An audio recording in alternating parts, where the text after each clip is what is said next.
Hi, I'm Nat. And I'm Guy. And before we get to all the conservative identitarian politics between Fuentes and Vivek Ramaswamy, we had a few breaking stories that just happened before we went on the air. We kind of wanted to do those three stories right before we go into the main story. Yes. So let's start with, I think it was Vladimir Putin's personal home got hit by 91 drones.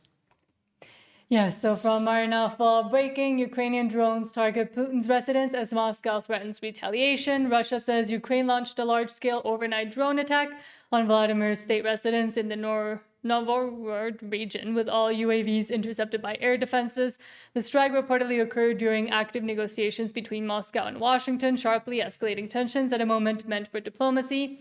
Lavrov said, considering the final degeneration of the Kyiv regime, which has shifted to a policy of state terror, Russia's negotiating position will be revised. Despite the escalation, Moscow says it will not walk away from talks with the United States, signaling negotiations will continue under far harsher terms. Yeah, and we'll do the story just very quickly, but this is absolutely massive. There's been a number of targeted assassinations by Ukrainians. The Russians, in retaliation, have not done the same. They've kept the war on the battlefield. That being said, I think the Russian regime is taking this personally. Trump is also taking this very personally, probably relating it to himself if Mar-a-Lago was hit. This was done during the negotiations. Trump had a ton of pressure on the EU and Zelensky to end this thing, and they're trying to derail these negotiations by drone striking Vladimir Putin's personal home. So this is something we'll kind of keep updated on in the next few days. But also something happened with Anthony Joshua. Yes, because we spoke about the fight that he had, when was it, last weekend? Yeah, with Jake Paul. And I'll say this about Anthony Joshua. I've never been a really big fan. He's probably the most gifted genetic athlete out there, so he's never really the underdog. You expect him to win when he goes in the ring. I tend to root for the underdog. That being said, the way he handled himself after the Jake Paul fight, leading up to the Jake Paul fight, I've seen him a lot on social media. I really have come to like the guy, and I hate to see when something bad happens to him. He almost lost his life in a car accident in Nigeria. Luckily, he survived, but two people in that car did pass away.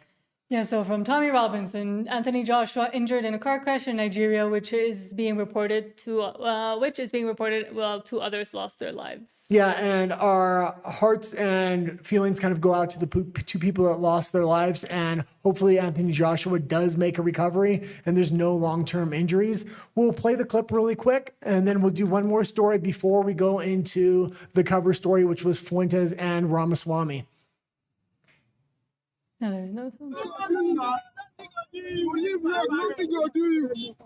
Was that after or before? This was just after. They pulled him out of the car here.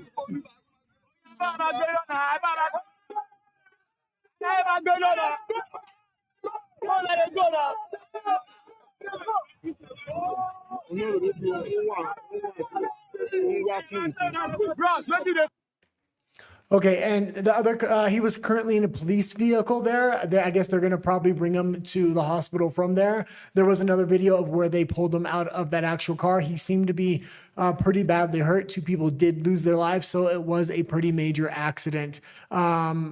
Let's go into the big story that happened in Mexico before we get to the main story. Yes, another sad story also right before the new year, which is in Mexico. There was a train, which the current government was always praising and touting and saying how good it was. Then it came out that they were using really old cars from England that I think they bought from England and a few other countries, train cars that they bought from a few other countries. And unfortunately, this past weekend, it did derail and resulted in at least 13 people losing their lives and injuring nearly 100 others. Train was carrying 241 passengers and 9 crew members when it came off the tracks. Rescue operations are still underway. And again, our hearts go to the families and to the people injured, and also to the anger that represents most Mexicans nowadays against the corruption of the current government, but also Andrés Manuel López Obrador's government before this, because they are the ones who, because of cost cutting and because of hiding money and corruption, ended up with a really bad railway system. Well, they usually get cheap Chinese trains that are new. This time they had cheap used English trains. So our hearts do go out to the people here. We kind of wanted to cover these three stories because they were breaking, but do you have anything else on this?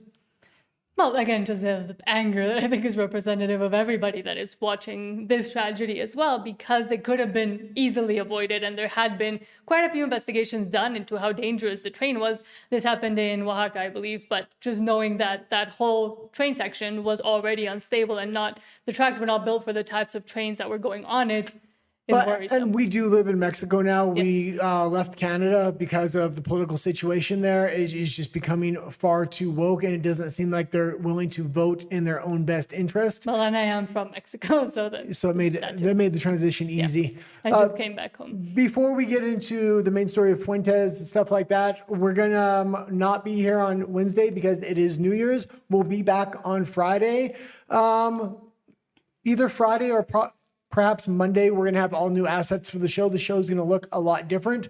At least I'm hoping so. She's almost done all the assets. She made them from scratch. Very proud of her. She said she was going to do it. I didn't think you were actually going to do it, and they're looking really good. So yes. I'm pretty happy with it. Now it's my job to try to insert them into the OBS. So we can actually use them. But that might take a few days though. Yeah, but it is just the two of us who run both channels in English and Spanish, and usually you do pre-production and production, which is the lights, the cameras, etc., and I do post-production or all the assets, designing everything, this one we did quickly that we're using right now, but designing everything, logos, but also editing, and we're kind of trying to ramp up this coming year, so get ready for a bunch of new, hopefully better things. Thanks to everybody that has been viewing the show. Our viewer numbers for our live show have been going up. We really do appreciate it. It's finally kind of been worth it to really take the time to build assets from scratch and try to improve the show. That being said, anybody that watches the show on a regular basis know we go region by region. First, we'll go into internal kind of conservative politics. Then we go US, Canada, Australia, the EU. We're going to have different flags coming on the screen, stuff like that, so you can identify which kind of region is up in geopolitics. Yes, I'm working on that now. Okay. And if there's any of my Spanish viewers, I will have a message later on today, but I will not be doing the show tonight, so I can finish everything that we're supposed to be using for both shows in English and in Spanish. Yeah, and we were doing edited videos for a long time, and that's how we got our subscriber rate on. Then we've been focusing on lives a lot more. Going into the new year, we've kind of learned how to do both. We've had to teach ourselves from scratch. So I kind of built a little editing studio. Hopefully I can start editing as well. That should really help out. That way we can get edited videos and live content 3 times a week. Yeah. Well, videos hopefully more often. And also thank you to WDW Pro that had you on every other week for the whole year almost. Yes, that has been a great help as well. And we did get a few people coming over from that. So hello to anybody that is watching now or on replay if you came over from WDW Pro. Okay, You want to intro? Because the story? I'm going to intro it right now.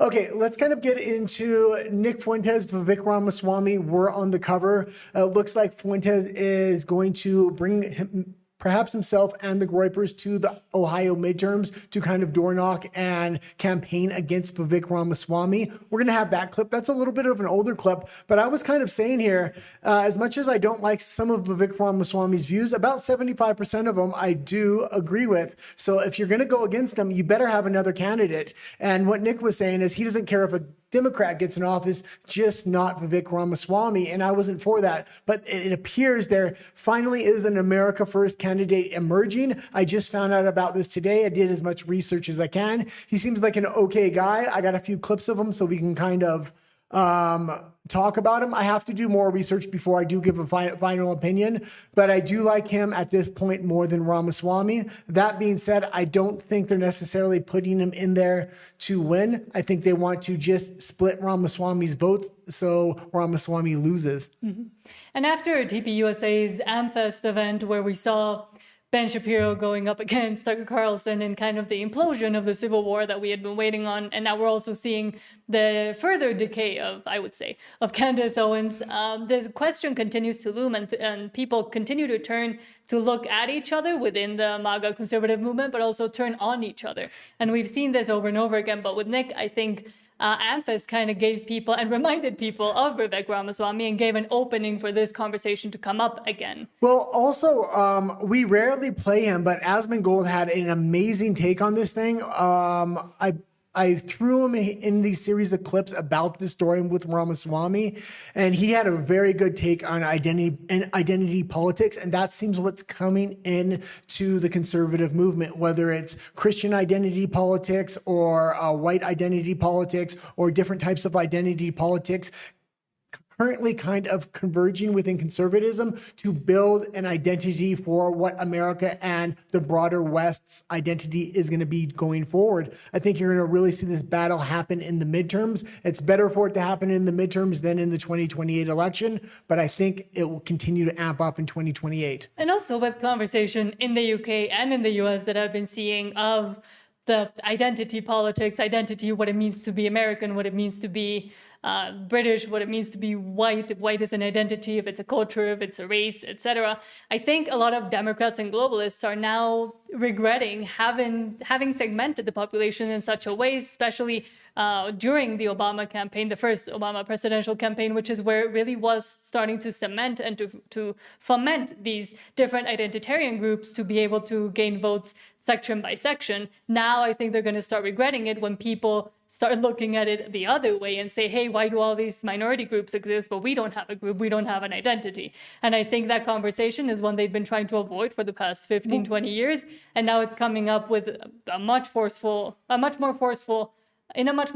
way. Well, they played identity politics with all these small groups and then trying to unite them to this this unified identity of BIPOC. That being said, what they were expecting to do was play identitarian politics with all these groups and then try to flood Western society with immigrants. So eventually they would have the biggest voting bloc. The problem is people have really caught on, and the largest two identitarian groups in most Western countries are white and Christian. And Christian is a unifying identity where you can bring other cultures into that identity to create even bigger voting blocs. So the Democrats are in very big trouble because people are very angry about a lot of the immigration policies that have had. So I think they're going to have a lot of success if the conservatives start playing identity politics back. The thing is, they have to have the debate and the battle of what is the new identity for conservatism. And that's kind of what we're going to go into now. Yeah, and I think that's what made Nick and has made Nick Fuentes so attractive, especially to a lot of young people who grew up only with this context of identitarianism and identity politics and everything's a minority and segmented, except especially white teenagers and boys started becoming attracted to then Nick Fuentes and the people that were actually brave enough to speak about this because they feel at least that they've been left behind for so long. And I think that that's also what led to the groundswell that we're seeing now. Yeah, Nick Fuentes is kind of breaking the bars or breaking the cage of a lot of what identity politics is and how it was played. We'll get into that in a little bit, but let's just start with the first clip that we have here. From Grimalda's quote, Nick Fuentes says he's going to campaign against Vivek Ramaswamy in 2026. This anchor baby cannot become governor of Ohio. And do not give this anchor baby your vote. And this clip is kind of what started it off. We had played this clip before, but things are emerging now with a counter candidate to Vivek Ramaswamy. Nick Fuentes' feelings on this is really fermenting online, and a lot of people are coming out now against Vivek Ramaswamy, who was a very popular MAGA figure in the last election. So this is the Vivek Ramaswamy speech. Like I said, I think I'm going to go to Ohio, and the word that we're looking for is denial. We have to deny Vivek Ramaswamy the governorship. This is the only race I care about in 26. It's the only one I care about. People talk about, well, we got to keep the House and whatever. This is the race that I care about. This anchor baby cannot become the governor of Ohio. I don't care if it's a Jewish woman that wins. The anchor baby cannot become the governor of Ohio, because what kind of message would that send?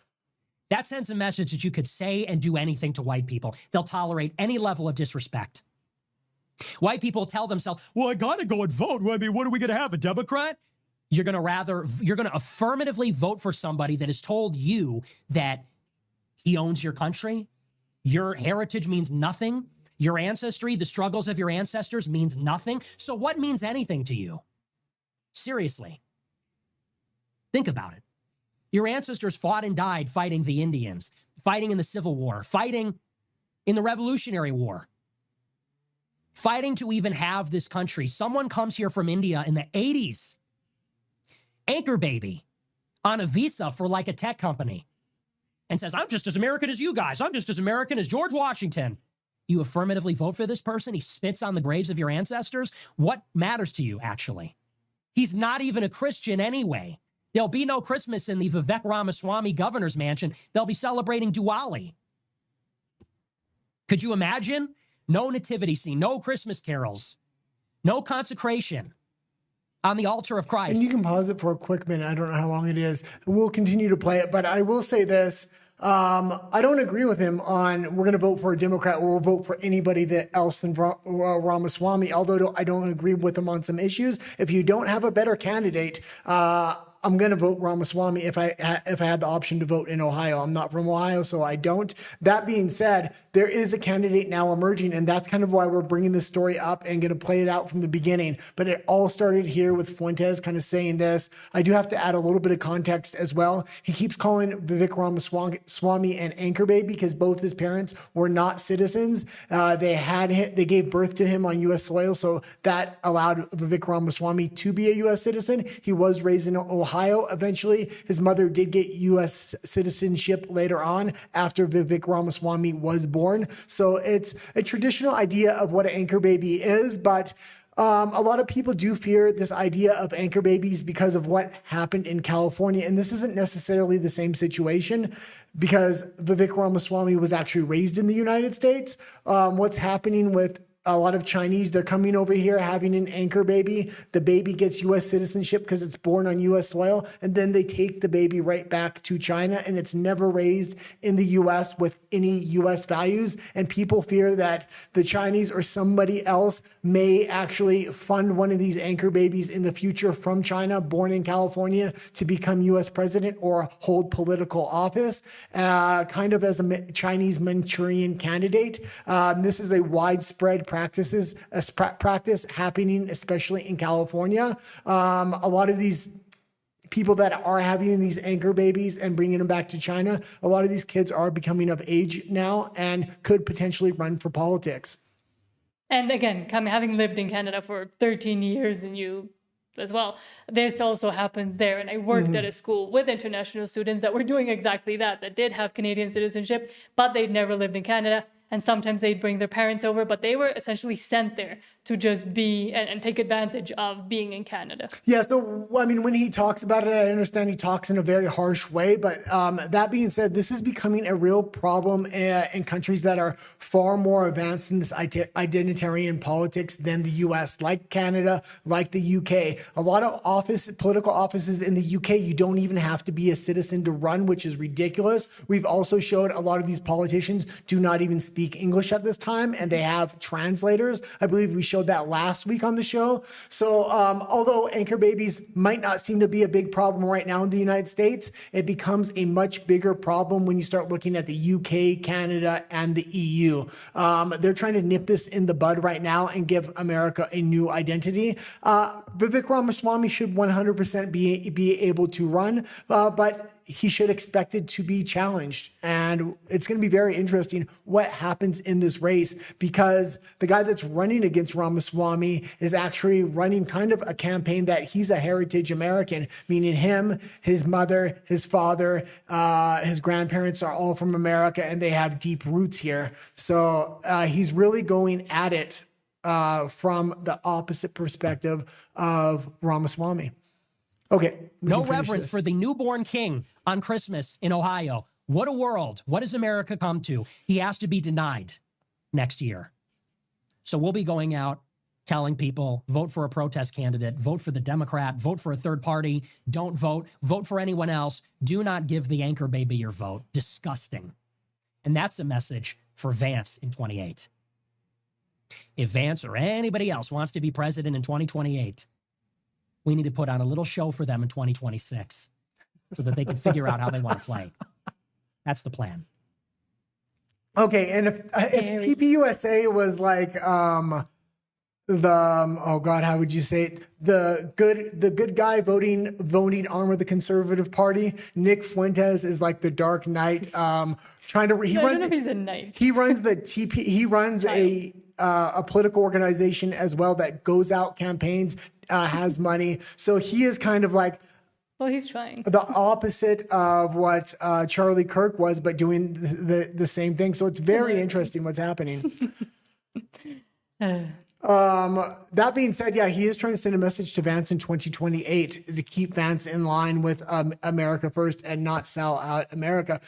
As of right now, Vance is in line and he understands he has to make that big tent movement, but they're going to make demands of JD Vance. They're only going to be able to make those demands if they're only going to be able to make those demands if they can knock Vivek Ramaswamy out in 2026 midterms. And I guess my question would be, if in the modern day context, the whole heritage American and getting votes or putting pressure on, I mean, Vivek doesn't matter that much, but on JD Vance for 2028, if that pressure campaign and if that type of pressure of America first would still even benefit them or benefit to try to do that, I'm going to go to me, or even to try to benefit them to try to do that. That would be my main question about it, is if it is still in a way, or if maybe it should be, but if it is still relevant for the majority of the population who will be or won't be voting, not just America First, not just MAGA, and let's remember, not everybody is. And what was done with the Trump campaign and with the MAGA movement in the first time, and then the second presidential campaign run as well, was to create these Big Ten movements to bring in the disaffected Democrats who maybe had some of the more liberal ideas or the more inclusive, I hate that word, ideas. And that's how they were able to build and get more votes, especially, for example, the women vote. So would going back to this whole America First and Heritage American thing actually work in the context where we've seen that the Big Tent movements or the Charlie Kirk movements were the thing that was actually working, and not just full-on identitarianism on the other side, which is what we're seeing with this. Yeah, as we unwind the story, we'll kind of get into different aspects here, but I'm less concerned about Heritage America, Anchor Baby, stuff like this. I mean, I see how it can become a bigger issue, and setting an example here will kind of warn off this happening in the future. That being said, I think the America First movement is really looking for a firm identity, and what we're seeing is an absolute battle for what that identity is going to include. Obviously, Christianity is one of the big things that is going to anchor the ideology, a non-moving moral foundation. It's something liberalism doesn't have. Liberalism's morals constantly shift and are given from the top down or come from the science, but the science is very often manipulated because it's viewed like a church from the liberals.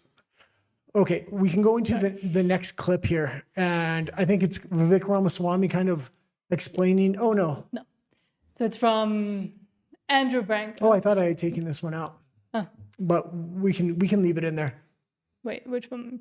Yeah, Andrew Branco, who is a lawyer or is a lawyer still, I believe, says, quote, "Is cultural Indian Vivek Ramaswamy even really an American citizen himself? The man who wrote, debated, and ratified the 14th Amendment Birthright Citizenship Clause recognized birthright only to children born on U.S. soil to parents with no foreign allegiance. Both of Vivek's parents were Indian nationals when he was born on U.S. soil. His mother did not become a U.S. citizen until Vivek was an adult. His father never became a U.S. citizen." Yeah, so this is a classic case of what an anchor baby is. You have your child here, and then you get citizenship off of their back. That being said, this wasn't the only gentleman having this opinions. Originally, it was only Nick Fuentes, so he was leading the way on the controversial view. But now there are literally dozens of influencers coming out. So I just thought we would give one more as an example. So Vivek claims to be an American citizen. He was born on a U.S. soil. So he claims American citizenship by birthright under the 14th Amendment. You know, when he was born on U.S. soil, he was not born to U.S. parents. Both his parents were Indian nationals at his birth. Pause it one more time. And you... Sorry, yeah, this is currently playing out through the Trump administration as well. They're trying to get rid of the idea of anchor babies, but anybody that was an anchor baby previous will maintain their citizenship status. So, see me, if you're a member of this community, you see me cover the 14th Amendment at length, in detail. The men who wrote and debated and ratified the 14th Amendment intended it to grant birthright citizenship to the children of people who had no foreign allegiances, whose sole sovereignty was to the U.S. exclusively. In other words, the children of American citizens born on U.S. soil, not the children of foreign nationals. So The men who wrote and debated and ratified the 14th Amendment, Birthright Citizenship Clause, they would not recognize Vivek Ramaswamy, born on U.S. soil, to And pause it Indian again. national. Yeah, and there is a big debate of what a U.S. citizen actually is, because a lot of countries, just because you're born in the country, you do not get citizenship for that country. So this is a current debate really going on, especially within the conservative movement. Parents as an American citizen by birthright. And of course, since he claims birthright, he's never bothered naturalizing. You know, his mother did not become a naturalized U.S. citizen until Vivek was 18 years old. He was an adult before his mother became a citizen. You know, Vivek's father has never become a naturalized U.S. citizen. He remains solely an Indian national to this day. Can Vivek really be as American as a cultural American who was raised in an American household their whole lives? When he was raised in a culturally Indian household, his parents were both Indian nationals his entire life to adulthood. That makes him as much an American citizen? Okay, yeah, and this is really, again, bringing up the conversation of what does it mean to be an American. And we're seeing this thing play out in real time here, and both sides of the debate are kind of coming to the table, and it looks like an internal war. But really, in the end, if they have these debates and the best ideas come to the top, you're going to have a firm identity of what it means to be an American, at least in the eyes of conservatives. So I think it's a good thing in the long run, because liberals really don't have a unifying identity. They have a bunch of broken identitarian politic identities they tried to merge together to vote against Orange Man Bad, which is going to be a lot harder to do next time around. Do you think, because in the UK, I know they are having the same or similar conversations, and on their side, it's a little bit worse because the government just continues to not do anything about it and encourage the massive migration and the takeover of a lot of governorships and, well, townships. And the UK is so far gone, it's ridiculous. You get the issues that the UK has right now with you don't even have to be a citizen to run for politics in the country when you don't address the issues early on.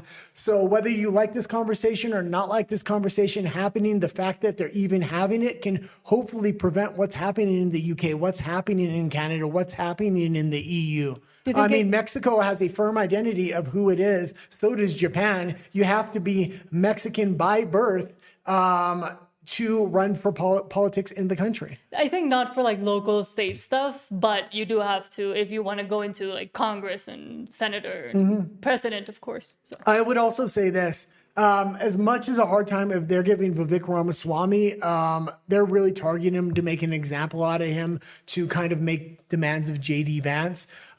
He's not the massive problem of when you think of an anchor baby. I would think the problem would be somebody of Chinese heritage coming to California when they're both not citizens, having that baby, then raising that baby in China, and then having that baby come back at a much older age and run for politics. That's the bigger fear. Vivek Ramaswamy holds a lot of American values, was raised in Ohio. So even if he wins, even if I don't agree with some of his policies, I would support him. And so far, I do like the candidate that's running against him. That being said, I don't know enough about him to throw support behind him. But I wouldn't vote for Ramaswamy at this point. I'm going to research this other candidate. But we also do see Nick Fuentes continue to talk about this and to post about it. Nicholas J. Fuentes. And it's not just Nick. I'm just using Nick because he really has the argument very well and concisely done. And he's going to be the main opponent of Vivek come the midterms, not the other candidate. But for Nick Fuentes, it's also funny because technically his name should be Nicolas Fuentes. And let's remember he's part Mexican too. Quote, Vivek Ramaswamy is polling at 77% in the GOP primary for Ohio governor after Trump's endorsement. This anchor baby who said lazy Americans deserve to be replaced by immigrants is now the future of MAGA. Yeah, and this poll dropped. So he's down at 40% from what I hear now, since Nick's come out against Vivek Ramaswamy saying he's going to bring a campaign out to Ohio to go against him. He's dropped 30% in the betting odds. Oh God, I forgot the betting site it's called, but it's usually a very good indication for politics. But that just shows how much power Fuentes is actually getting, especially in the midterms. Should he have that power though? Yeah, I think he's honest enough when he's coming towards these things, and he's honest with his views. All of his views aren't appealing; they're off-putting towards a lot of people. But at least he speaks them plainly, and he doesn't try to dress them up or say something he doesn't mean to try to get somebody's vote. He's very, very blunt with what he thinks. And then you have a video about a car, but I don't know if that was right or Yeah, not. so this next clip is actually the candidate they're going to run against Ramaswamy. He only got nominated, or he only came out as the candidate December 16th, very late. I didn't hear anything about him. I only researched today because Ramaswamy was going to be the cover story about his Ohio run in the midterms. And so I started saying, who are they running against him? Because Fuentes is saying, vote for a Democrat. And to be honest with you, I'm not going to vote for a Democrat. I don't think any other conservative is. But finally, an America First candidate has stepped up. We'll go into him right now, and we'll kind of talk about him. His origin story is pretty interesting here. And I think it does appeal to America First people, not just because he claims to be a heritage American, but because of his interest in cars. And we'll kind of get into that now. And it was this video that you wanted. Yeah, and just the very beginning, probably the first 2 minutes. Okay. You can power it by anything. Whatever power source is the best for the world you want. But the point is we can manufacture cars better. At 104.72 miles per gallon on diesel, not only does it have a better range and no toxic batteries to have to replace, and is it less costly and less environmental impact to produce than an electric vehicle, it's also cheaper to use and go somewhere in. That's the other reason why these electric car mandates simply do not work, are unfair, unrealistic, and unnatural. I can build a nuclear hybrid car with the same techniques. Now, the Omega car is efficient fast because I made it that way, because I thought for myself and built something worthwhile. Now, I know that all of you want some magic thing, like I made it out of something you've never heard of, or I've programmed something, or I designed something new. No, I didn't. Everything that exists within that car is something that somebody else could do too. And frankly, the concepts are probably something somebody's already thought of too. But the difference is I went out and did it. By the way, if you want to know how to pronounce my last name, it's Putsch, as in put your money where your mouth is.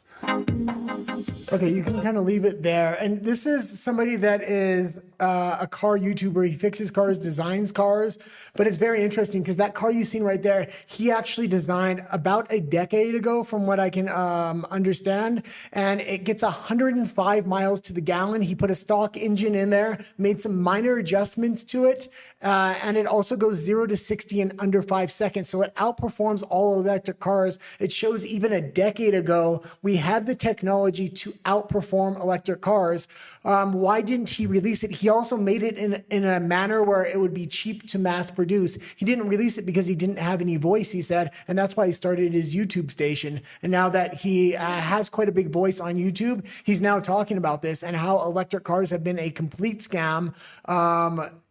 The technology is there actually for gasoline powered vehicles to actually get over 100 miles per gallon, to go 0 to 60 in under 5 seconds. And he built this himself. So this kind of paints this picture of a self-made individual that is creating his own voice on YouTube as well. I think YouTubers are the future of politics. Now I try to find a clip of him which would be in his own words, but not paint him in such a good light.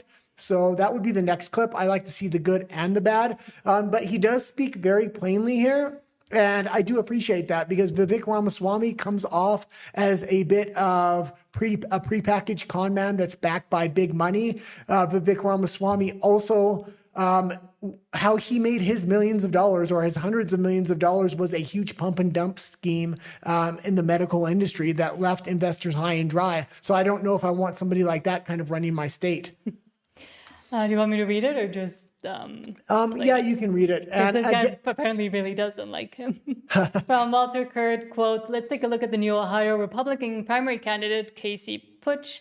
Oh, barely able to speak, instant personal attacks and clickbait garbage videos. If you think this guy can win an election, you're delusional. The Democrats will crucify this guy." Yeah, and I don't think it's so much about the Democrats. He's going against Vivek Ramaswamy as an America First candidate. I watched a lot of his videos online. He's definitely only entering the race as an America First candidate as a counterweight to Vivek Ramaswamy. So even if he doesn't win, but he can make Ramaswamy lose, I think he's going to have accomplished his goal. That being said, I don't know if I'm necessarily for that because that would leave a path for a Democrat in there. But I do like him. What I know so far as a candidate, as much or more than Ramaswamy. It's generally known that the New York Times is leftist propaganda. So why is it that Vivek Ramaswamy, a Republican candidate for the governor of Ohio, is authoring an article entitled, "What is an American?" Well, considering he's an Indian anchor baby, that makes zero sense. Saying that what he's done is he's showing that one movement is not acceptable because they're putting you into that same barrel as Fuentes, anybody who's seen Fuentes, because they want to discredit you in some way. Now, what has happened is he's calling it predictable, meaning it's so dumb, why didn't you see this already? And what he's also doing is painting himself as an expert, saying, well, I wrote a book in this year entitled this, where I'm so brilliant, I just knew this was going to happen. The alternative, and in my view, correct version of American identity is based on ideals. Okay, and again, I played He's that. kind of cringy though. Yeah, he is kind of cringy, and I did play that clip so you get the good look and the bad look, because I thought the other video was a lot of production value, and he painted He was also himself in a kinda good light. cringe. Yeah, he's kind of cringy. I'm not saying he's not. Also, it's going to be very interesting if Fuentes actually backs him, because he was actually known in the conservative community for quite a long time. He was on Tucker Carlson 8 months ago, and Tucker Carlson is definitely backing him as a candidate. So the question is Fuentes going to back him as a candidate too? There's a lot of infighting between those two parties of who's the leader of America first, what is America first. They have different ideas of what America first is, that being Tucker and Fuentes. But he's definitely within this camp or sphere that Tucker and Fuentes are trying to control. But Tucker has also lately really delegitimized himself with a lot of his base, but also a lot of the just regular general America First MAGA base, especially after his trips to the Middle East. Well, him and Candace Owens, and we do have a clip of that, of a regular American kind of talking about her views of Candace Owens and Tucker Carlson when it comes to America First. Not that she doesn't like them, but we're just not going to trust in you blindly. And we are listening to what you say. And a lot of what Tucker says about the Middle East, people aren't agreeing with right now. Yep. But now is the clip that you were talking about of Asmongold from Kozer. Quote, Asmongold is smart enough to understand that Groyper's destigmatizing the mustache man isn't about praising the mustache man, but rather unlocking a new skill tree that allows for white identity, I guess. And again, this is what identitarian politics being played on the left. And it's very interesting when I heard his analysis. And I think the big talking points kind of come in the second half, but let's listen to it. There have been roadblocks put up in their lives that they don't think that they deserve to have, and they're angry about it, and they don't want to say sorry. They don't want to say, sorry, I don't like the idea that I'm being replaced or somebody who's a woman is getting an advantage over me anymore. And I think that whenever those people, and by the way, that's the reason why, see, like a lot of people don't understand this because they don't really get the psychology behind it. I at least think that I do. The main reason why people like Nick Fuentes are trying to normalize and make Hitler like an acceptable figure to like make jokes about and say positive things about is because if you can break that stigma, you can effectively unlock a massive identity movement for white people. That's the reason why they're doing it. And so as soon as you understand that, and you can see also, by the way, the reason how you can prove that that's the case is you look at the way that different races of people see, they see Hitler, right? Like for white people, there's like a much like a 2 to 3x higher amount of people that are like very openly against Hitler. But with other minority groups, they don't really care about it as much. That is their main, that is their, Jesus, I don't want to say final solution, right? But like that is their goal with why they're doing that. Okay, and that's good. And I will really say this. They do put a lot of stigma on the Yahtzees and on slavery. Slavery was ended by Christianity in the West primarily. It still exists in the Middle East and Africa. It hasn't ended, but Christianity is a stigma that I don't think is sticking anymore. Slavery is not a stigma that's sticking anymore. And the Yahtzees, again, it was a small group of individuals from Germany. I don't think it's going to stick anymore. And if you get rid of those two ways of stigmatizing a white identity, I think you will see identitarian politics. Now, that's not to say all white people buy into identitarian politics. I don't think a lot of all black people buy into black identitarian politics, but it is a way to play identitarian politics against the left. This is a political power game kind of being played here. And I think, again, that was the mistake, one of the biggest mistakes, and now it's coming to fruition that the Democrats on the left did, to focus so much on these small minority identitarian groups and just basing everything off of that: diversity, equity, inclusion, the alphabet community, all of those tiny little steps that they did to continue to consolidate also power within these minority groups and movements, and then within companies, and then within the structure itself, is now coming back to bite them, because those that they were trying to go against are now using very similar or the same tactics. And I know a lot of people don't like him, and I know a lot of people discredited him, and he fights with everybody. But let's remember that about 2 or 3 years ago, James Lindsay did warn about this. Not that I agree with him on everything, but I think his diagnosis and his analysis of what we're seeing unravel now was straight on the money. Now you might be completely in agreement with using the same tactics and going for the identitarian politics train to go against the Democrats and the left. But at the same time, I think they might end up creating a trap of their own if they go down that path too harsh. But they're currently battling out for what is the identity, and the identity is not just going to be a white identity. I think what's kind of happening is you're going to see a white identity, but a Christian identity kind of emerge. And it's a big problem because as long as the white identity emerges, isn't completely racist and is still open-minded and is Christian, it leaves the door open for other people to come into that movement. So it has the potential to make a big tent movement. Also, those two identities are the biggest voting blocks in the United States. The one voting block being the white identity has never used that as a way of using voting power. They're using it now because a lot of what they're giving these other identity groups is taking away from that identity group. Now, I don't agree with white identitarian politics. That being said, that combined with Christianity and a little bit of open-mindedness creates a big tent movement, and it would be very, very strong. Which, again, was kind of what was being done before with Charlie Kirk, with the Big Tent movement, with MAGA and all of that.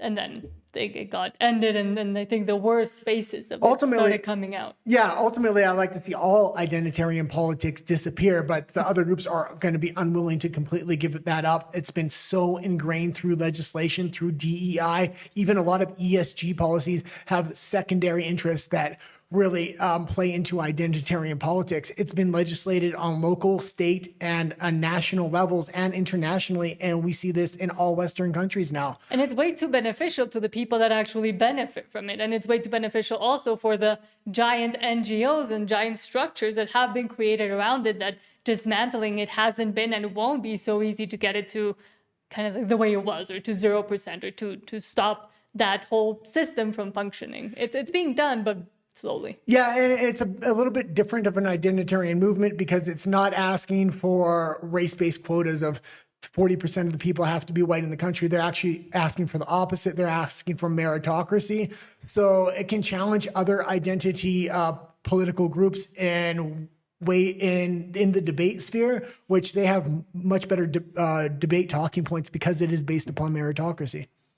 And they don't want to hurt other identity groups. They simply want equal rights for all identity groups, which would be the first step to actually getting rid of identitarian politics. That being said, that's a long, long road. But hopefully, if America can do it, it will set an example for other countries to kind of emulate. So when we talk about identitarian politics and white identitarian politics coming into politics here,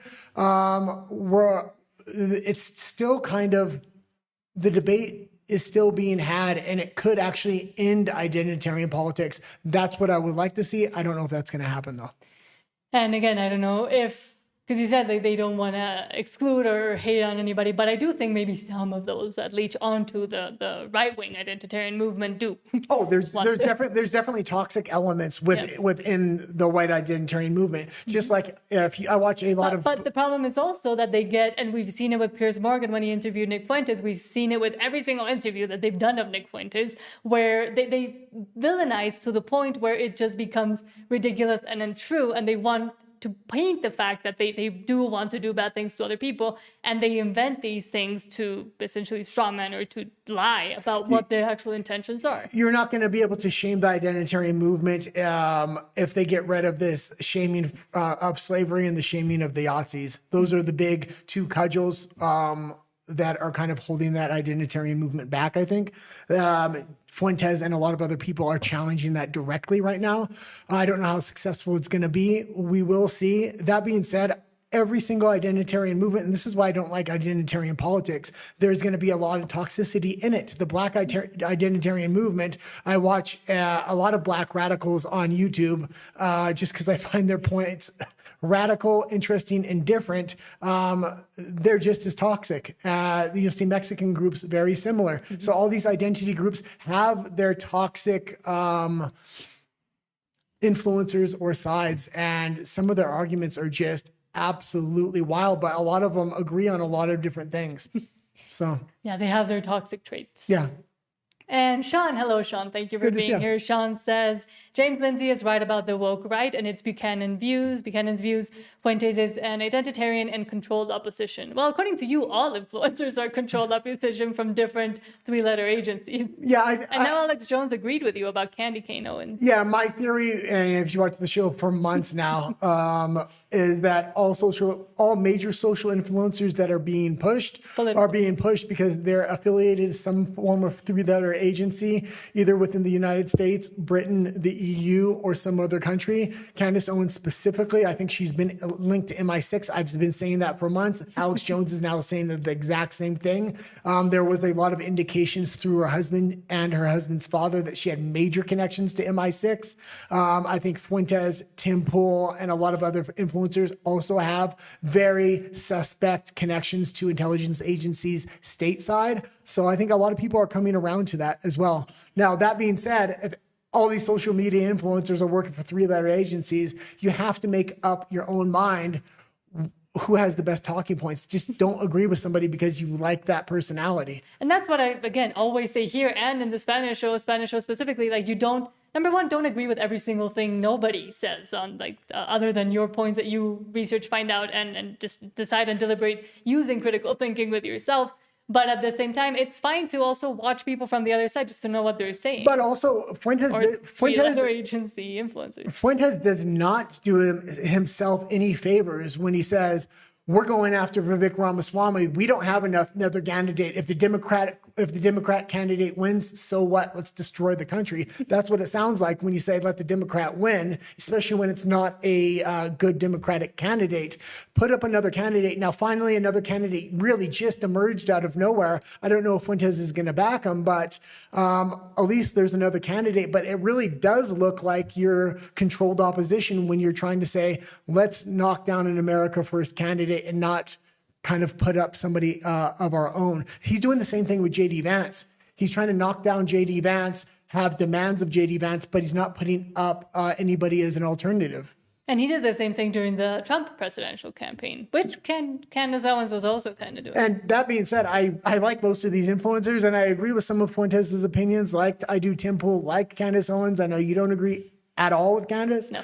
But I pick and choose what their best talking points are. And they all have different talking points. Or after you research yourself and investigate and listen to a variety of opinions and a variety of talking points, then you can critically think and do your own research, which they always say don't do, and then form your own opinion. Yeah, and we've lost the art to even do that. Well, nowadays. and I typically like influencers. When I'm listening to an influencer, what I'm listening to are what are their first principles. Is their first principles freedom of speech, or do they want to censor freedom of speech? Are they pro-gun right, or are they anti-gun right? Fuentes was surprisingly anti-gun right, and it's something I definitely don't agree with him with. But a lot of influencers don't have first principles, and they've never asked themselves the trail of logic of one thing going back to another, going back to another. What is the foundational principles? Okay, let's go into... And we also saw that with Nick, for example, a lot of the things that he is digesting and espousing are not actually compatible with the American model of the republic and of democracy that they enacted through the Constitution. So. Well, as much as I do like Nick on a lot of things, he's in contradiction with himself because he's a Catholic. Not that I have anything wrong with Catholicism. I like a non-moving moral foundation. I like orthodoxy as well. The problem is the popes and the elites in the church are globalist, and they're going in a complete liberalized direction. They've been doing this for quite a few popes in a row now. They're heading the church really ever since Vatican II, in my opinion, in the wrong direction. But Nick Fuentes doesn't have any problems with that, or he doesn't say he has any problems with that. When he's asked directly about the Pope and the direction of the church, he seems to be in agreement. But when you get into individual subjects, it seems like he's in disagreement. So I would really like somebody to kind of interview him how Crowder did, non-confrontationally, and really weed out these ideas. What is he actually thinking? And I think the best ones and the ones that did the best research that I found, at least on Nick Fuentes, is Basecamp. And I think they've offered him multiple times to interview him, but he's declined. I think he might be going on Tim Pool in January because he also kept canceling on Tim. Yeah. So Sean says Candace is just a grifter trying to get clicks. I think it's more insidious than that, honestly. Like it seems you wouldn't do all that and continue to be that R-worded, that retarded, if you were not doing it for something else. Yeah, I think she's working for or have mental issues. I think she's working for MI6, which is the UK intelligence agency. The City of London has had a series of intelligence operations going against Trump ever since 2016. A lot of people don't know the behind-the-scenes battle. There are a couple big influencers that only focus on the UK against the Trump administration ever since back in 2016. So I actually know quite a bit about it. And she seems to be the most recent iteration of that. And she seemed to have sparked a lot of intelligence agencies activating their social media influencers and having direct battle with each other in the social media influencer space, which has been fascinating to me. But next, and speaking about Catholicism, because we were just talking about that, you have a video of an archbishop, Archbishop Vigano. And I believe this archbishop was excommunicated, but he is absolutely phenomenal. This is the direction the church needs to go. It's the opposite direction in which the Pope is taking the church. If the Catholic Church actually had a cardinal like this become Pope, I think you would see a lot of consolidation behind Catholicism. I mean, you're already seeing it, and the Pope is a complete globalist right now.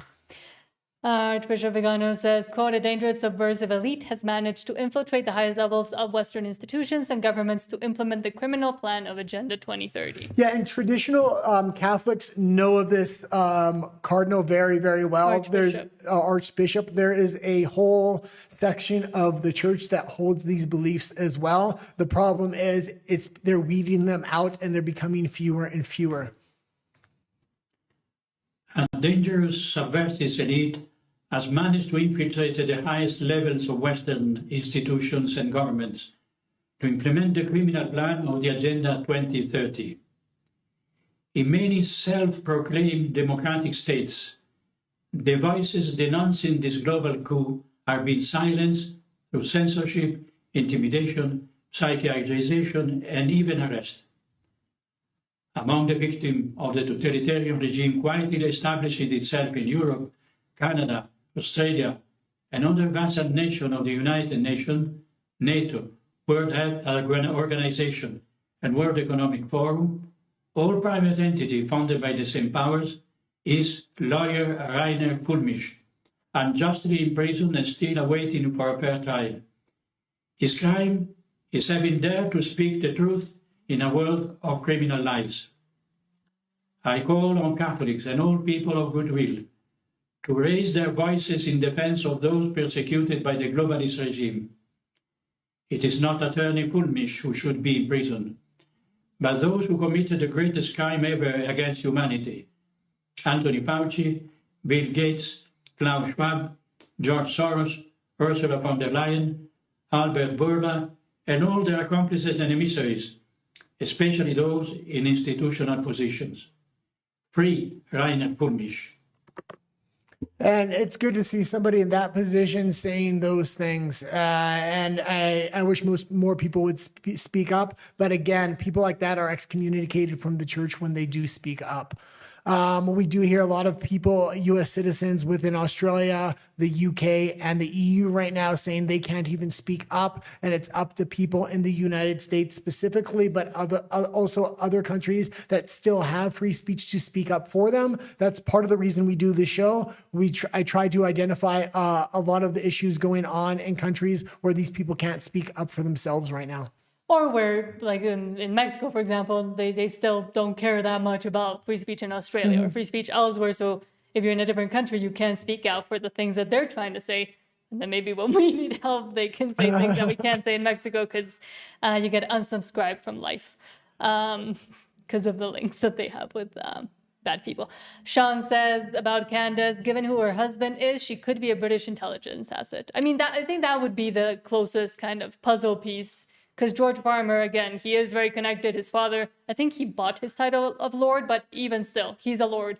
Well, and just understanding what British intelligence has been up to behind the scenes directly against the Trump administration right since the day of his election in 2016. They have constantly been the biggest adversary to the Trump administration. He's realized that over time now, and that's why coming into this administration, he's kind of pushing back against them and fighting back against it, which is good to see. That being said, they're having to try something new now because he's much too aware and much too educated on what's kind of happening and what are the typical tools of MI6 to use. And Rafa says, hello, Rafa. Oh, good to see you, Rafa. And Neo also says, hi, everyone. Hello. Thank you for being here.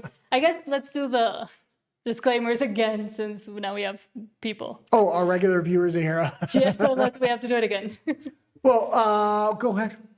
So we are working hard on getting all the assets for the live shows and the edited videos ready for both channels in English and in Spanish, which means we've been working really hard at it. So there might be. Well, she's been making all the assets from scratch, and I used to make fun of her because she would always talk about it. And eventually, even on stream, I just was like, shut up about it. You're never going to do it. But no, she's actually been making them from scratch. And I took a look at them last night, and I must say, very impressed. They're all original assets. We're not just taking something off Envato or something like that.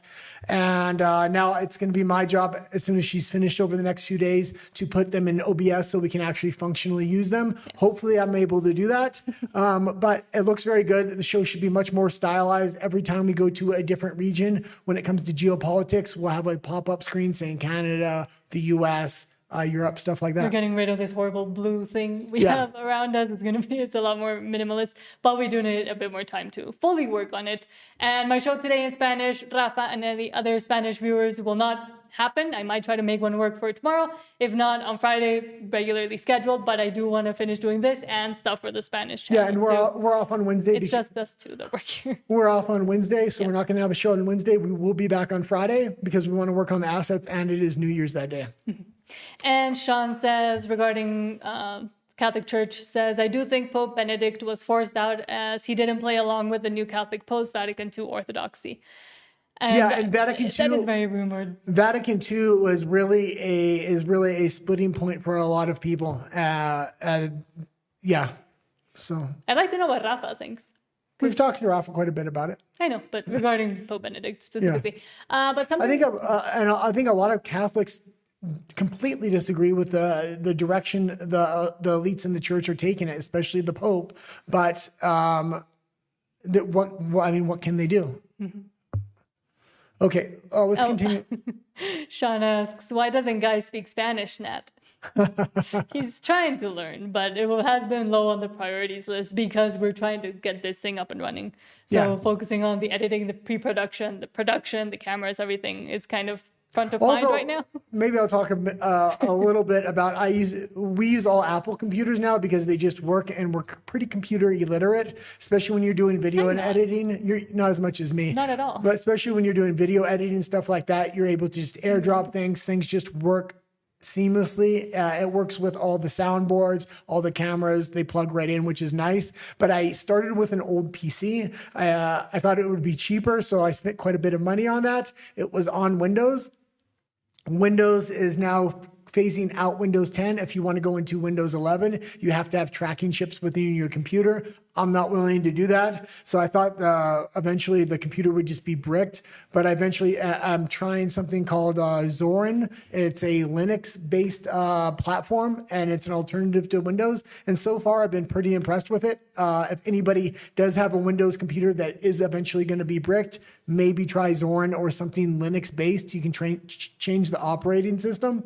So I was glad I was able to actually save that computer. I was using it for my individual show when I used to do that. So if I do have an individual show again, I'll start using the other room and that computer. And also because I know there's quite a few people that know quite a lot of computers, at least within our subscribers. So if you have any suggestions regarding that, or if you knew about what Windows is trying to do, let us know as well. But moving on to something a lot of people have been speaking about, I only watched season 1 and then they lost me because I thought it became really boring, and I mean, it didn't resonate with me in the time period, but now a lot of people are talking about Stranger Things and the strangest thing that they decided to do, although nowadays it shouldn't be strange to any of us at all, that they decided to go with a gay storyline. From Aiden reports, quote, Aiden Ross claims the end of Stranger Things is, quote unquote, Goislop, saying Netflix didn't need to make such a big deal about Will coming out. And it seems like they spent 20 minutes on a coming out story. Well, yeah, and we got 2 more stories before we start going into our regional geopolitics. But I mean, Stranger Things was it was a decent show for slop, so it was something that was entertaining. That being said, it's getting ridiculed online right now for its woke writing. Dude, that scared the fuck out of me, bro. Holy shit. By the way, dude, I was told, did you guys watch the end of Stranger Things? I didn't watch it. Do you know what they did? The end of Stranger Things, the way that they beat the monster is he comes out as being gay. You know how fucking crazy that is, bro? Hollywood, I don't know what's gotten into you guys to push this little fucking weird ass like thing. Like, dude, like genuinely, bro, what the fuck was that?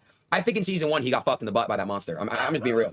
Like, and then Can he say anything that doesn't have the Wait, word? you can leave it there. an I didn't realize it had that much cursing. That being said, it was. I mean, a lot of people are talking about it. Because I don't like a lot of the newer influencers such as Neo, Aiden Ross, Sneeko, but they do have a huge influence on the younger population, and they are ridiculing Stranger Things to no degree. I mean, every influencer is, but it's good to see people that do have an influence on the younger generation actually ridiculing this woke story writing that had no place in the series.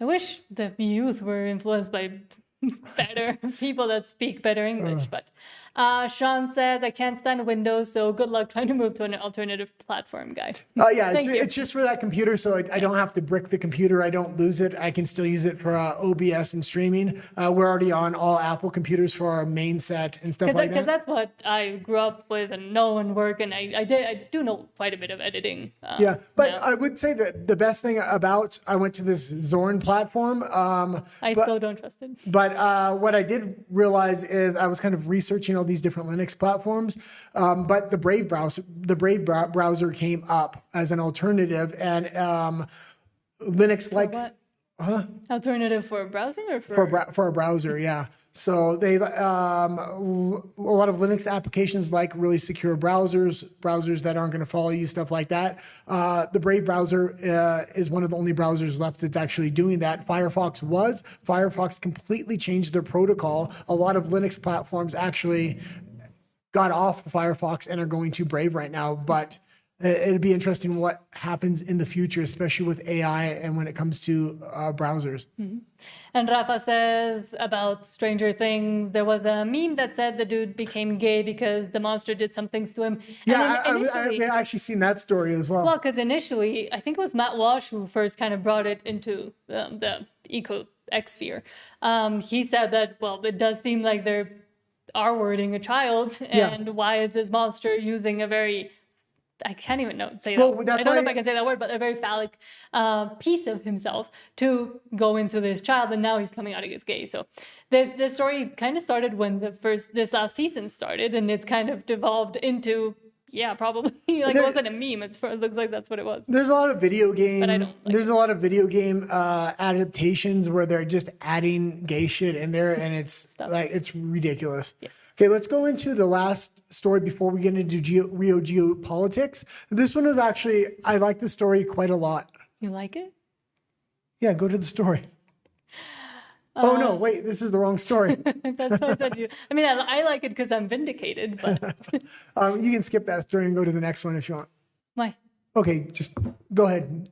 Well, we've been speaking a lot about Candace Owens, and we have, I mean, I've been speaking out against her. You were right for a lot of it, but not all of it. No, yes, all of it. And now more and more stuff has been coming out, especially now that a lot of them are on break, but they're still doing a bunch of things. I continue to recommend Paramount Tactical. Now it seems like Valhalla is also turning, and Alex Jones, as we mentioned, is also going full against Candace Owens. Nick said he was going to do an expose. I'm still waiting on that one. I think everybody else kind of did one, so he didn't necessarily feel like he needed to. And he's starting to focus on Vivek now. But quite a few of the bigger people that were backing Candace are now backing away after she brought in this Mitch Snow that ended up being a wife abuser and a disgusting person in general. And Candace has been grasping at straws on her Instagram because her shows are not going on this week.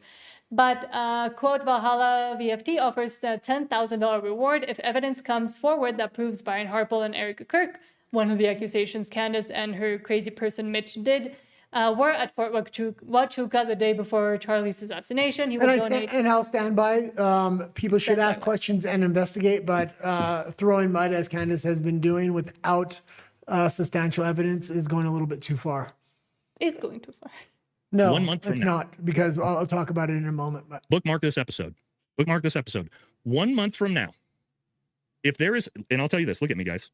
1 month from now, if there is proof brought forward that Brian Harpool and Erica Kirk were at Fort Huachuca, and I don't mean Private Snuffy saw them, real proof brought forward that either of those two were at Fort Huachuca the day before Charlie got killed, I will come forward and issue a public apology. And I will also donate $10,000 of my own money to Private Snuffy's GoFundMe.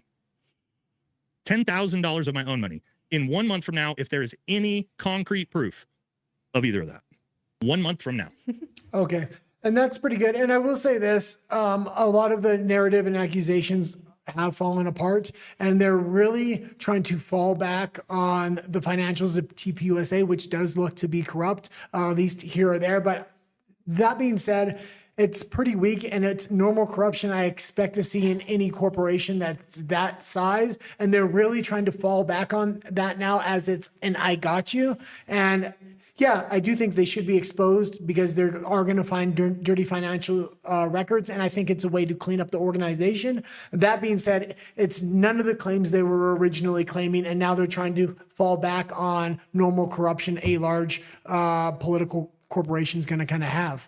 And with that whole financial impropriety thing, I've been saying from the get-go that the financial impropriety that they were finding and that they didn't find, that they made up, is normal for corporations of that size. Is it good? Is it bad? That's up to, I guess, the IRS and the companies themselves and the people that donate to them. But I have been saying for 2 months now that the whole financial impropriety storyline was going to lead nowhere. And here we Yeah, are. but the fact that everybody asks these questions, the questions are getting answered, more are getting asked. It's kind of putting a lot of this stuff to bed slowly, and it's long before the midterms. So yeah. But a lot of the stuff I did say, like, I never really did like Erica Kirk. I found a lot of it to be fake. There is some financial impropriety there. They should continue to look into that. That being said, Candace took it too far and made major accusations that just didn't pan out.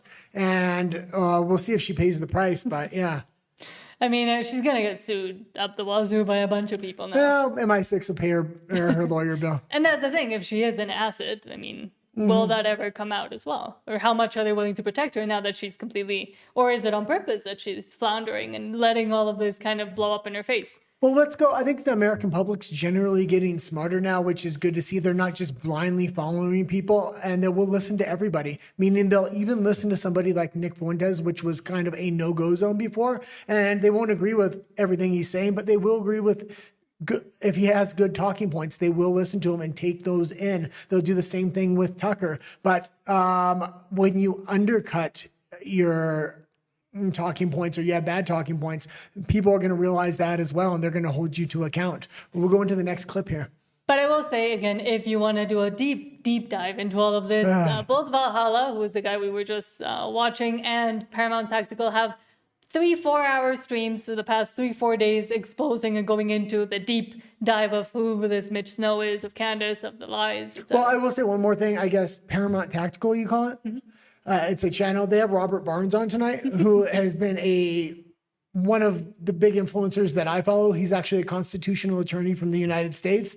They're going to have him on as a guest, so it'll be the first time for me actually watching that show. But yeah, I like Robert Barnes, and he's always been a good resource. But let's go into the last clip here.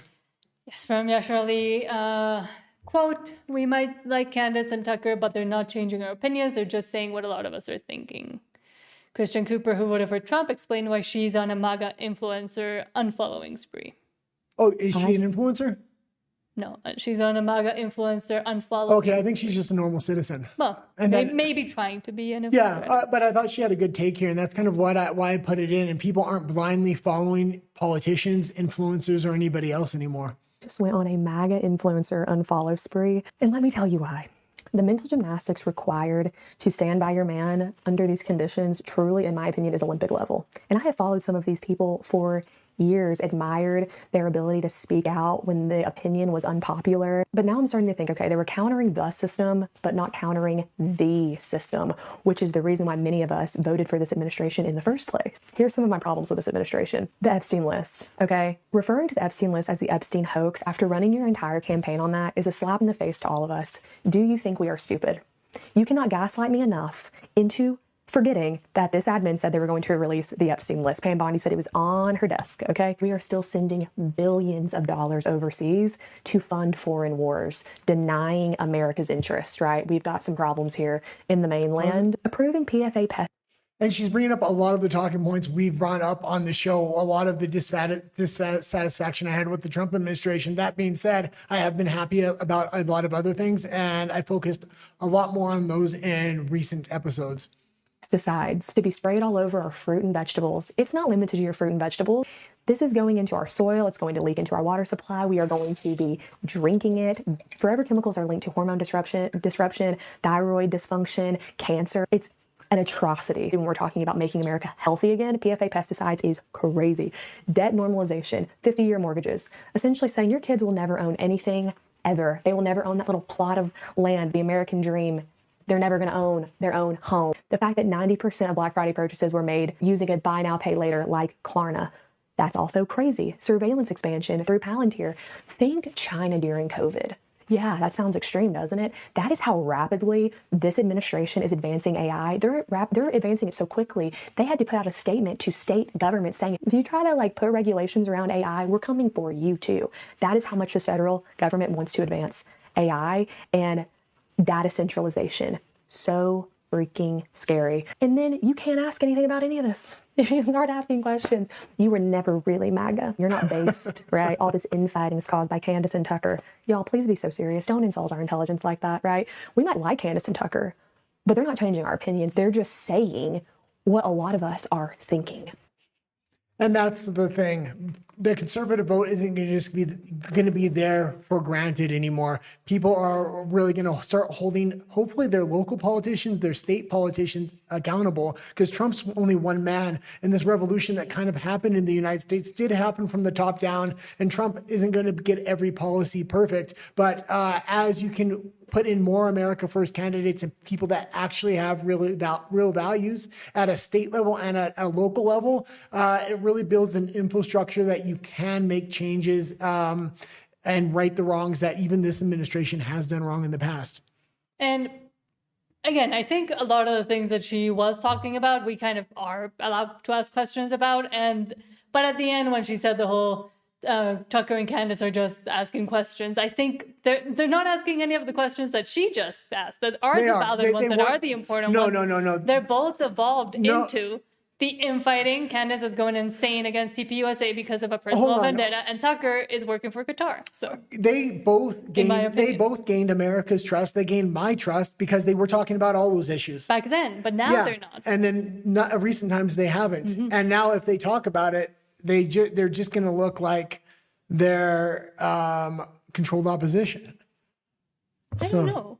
Because I mean, there's other people that do continue to speak up and talk about it. You need to be able to talk about those issues in a productive manner, and I think a lot of people are. And those issues become very important because those are the major flaws of this administration, and the midterms are coming up. This is an opportunity to correct those flaws and get rid of traditional Rhino GOP candidates that are really holding Trump's feet to the fire, so he keeps making these same mistakes. We need to get rid of those Rhino Republicans and put in real America First candidates that do have those values, that want to fix those problems. But first, you have to figure out what America First means. Yeah. And that's kind of what's going on right now. And that's why we've been covering the influencer battle and what's kind of happening for the identity of America First. And the fragmentation. Yeah. Neo says, I only just heard about the heated rivalry. It seems like Justin Trudeau wrote the script out of his love for Putin. And Sean says, if Candace spent the same amount of time going after the Somali fraud, she would have support like Nick Shirley has received. And I've liked Nick Shirley for a while now. I've been recommending him for protest coverage and for other investigations he's done. I think he's great. And the fact that he did go hard into this and has gotten the attention where to the point where Democrats are saying like, that's not true. Who knows who that person is? No. He didn't he has not just gotten the attention of Democrats. The Trump administration is now sending in FBI out there to make more FBI, because there have been it has been reported, and there have been videos about these FBI raids and FBI investigations. The thing is, now it's gotten those past ones and the new ones have gotten way more attention thanks to the exposure from Nick Shirley. Yeah, actually Nick Shirley and having YouTube reporters go out here reporting on this stuff, getting the American public on their side. And then having the FBI follow behind that with FBI raids gives them a lot of cover saying, we're not just going in here and we're not racist and discriminating against this community, because that's the normal Democratic line is, the Trump administration is racist. No, they're trying to clean up corruption. But if the American public doesn't know about the corruption and the mainstream media is just feeding this narrative that the Democratic Party wants them to feed, nobody really knows. Okay, let's go into the U.S. geopolitics. Let me just read one last one because it has to do with this. Yeah. Sean also says, my mom canceled her membership with Tucker Carlson. This would have been unbelievable less than a year ago. I canceled I didn't have a subscription to him, but just like my attention to him and Candace were canceled a while ago. But I still watch them to know what they're saying. It's just now I watch it to criticize it, basically. Yeah. But the thing was, both Candace and Tucker gained so much trust through the American public. They were almost holier than thou, and you couldn't question anything they were saying. If you did, you weren't America first. And the funny thing is, you were always able to question Nick because he was always banned and hated. So it's interesting when I listen to him, because if I talk shit about him or I don't like certain talking points of his, nobody has a problem with that. But if I have talking points of his that I like, even to this day, people still have an issue with it. And even for me, I have kind of changed my mind. Not changed my mind, but seen Nick in a different light. Because now I've been paying more attention to him and actually understanding more the tactics and the way he should be taken. And remembering that has a more Gen Z audience. He has an audience that can kind of take a joke, an online audience as well. And people are taking him way too seriously. And at the same time, he's taking his tone down further and further, where I think he's trying not to be as out there and as offensive to get more people interested in what he actually says. I think he really understands politics, and he is becoming a political arm of the conservative party for the America First Party, because he does have people going out there on the ground. Charlie Kirk and TPUSA was traditionally doing that. So it's going to be interesting to see him in the 2026 midterms. Again, he's not, obviously doesn't have this huge TPUSA organization, but he does have a lot of ground support, and he could potentially build that.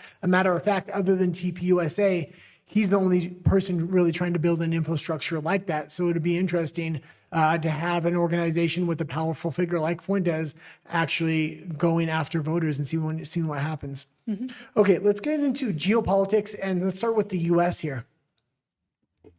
From Nick Sorter, quote, the United States has just conducted its first land strike against Venezuela. President Trump confirms the military took out a drug facility, resulting in a massive explosion. Things are really heating up. Yeah, and I found this was funny. I don't want to see forever wars and things like this, and I don't think this is turning into a forever war. That being said, announcing the first ground strike against Venezuela with Bibi Netanyahu standing next to you probably wasn't the best look, considering Israel's in 7 conflicts right now. A lot of Trump's base doesn't want him to be in any conflicts. They want him to be the anti-war candidate he kind of ran on. For him to make this announcement, I think it would have been a little bit better if Bibi Netanyahu wasn't necessarily standing there. More about the explosion in Venezuela that you mentioned in the video interview. Well, it doesn't matter, but there was a major explosion in the dock area where they load the boats up with drugs.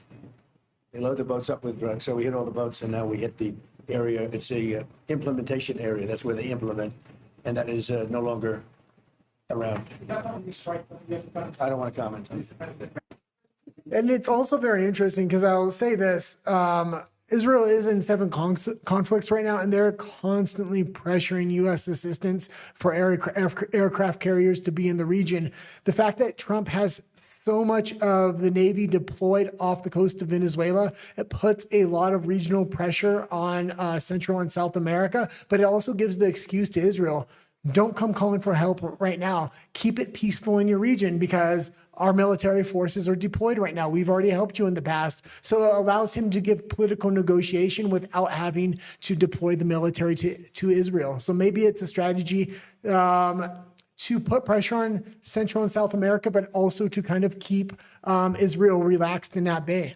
But also, when the explosion was initially reported, dictator Nicolás Maduro from Venezuela did come out to say that that was not true. There was no explosion. Stop talking about it. Stop thinking about it. Stop asking me because it's not true. So he was trying to make it seem like it was not true. There was never an explosion. And now it is being confirmed. So yeah. I was holding on. And if I was going to do my Spanish Open, now I can't. I was going to talk about it, but I was waiting for confirmation of what it actually was. So at least it's good that there is some sort of confirmation. Yeah. And also last Friday, was it? Yeah, because today's Monday. Last Friday, we did show a clip of the current Pope Leon the 14th. Yeah. I'm always bad with numbers. Speaking positively about immigration, about how important immigration is, but now... He cleared it up a little bit, surprisingly. I think it's maybe... I think he was good. I think he had a lot of pushback from people in the Catholic Church themselves, and he's clarified the statement now. And I'm glad to hear he's actually listening to pushback, because this is, as much as I don't like the Pope because I think he's a globalist, I do like when they're able to respond in real time. Trump does the same thing. He did it with the jibby jab. This looks like the same exact setting as the other interview we showed. So was it at the same time? I don't think so, no. Because I think it looks like they're at the same place. Well, I've made some statements about that already. I appreciate very much what the bishops have said. I think it's a very important statement. I would invite, especially all Catholics, but people of goodwill, to listen carefully to what they said. I think we have to look for ways of treating people humanely, treating people with the dignity that they have.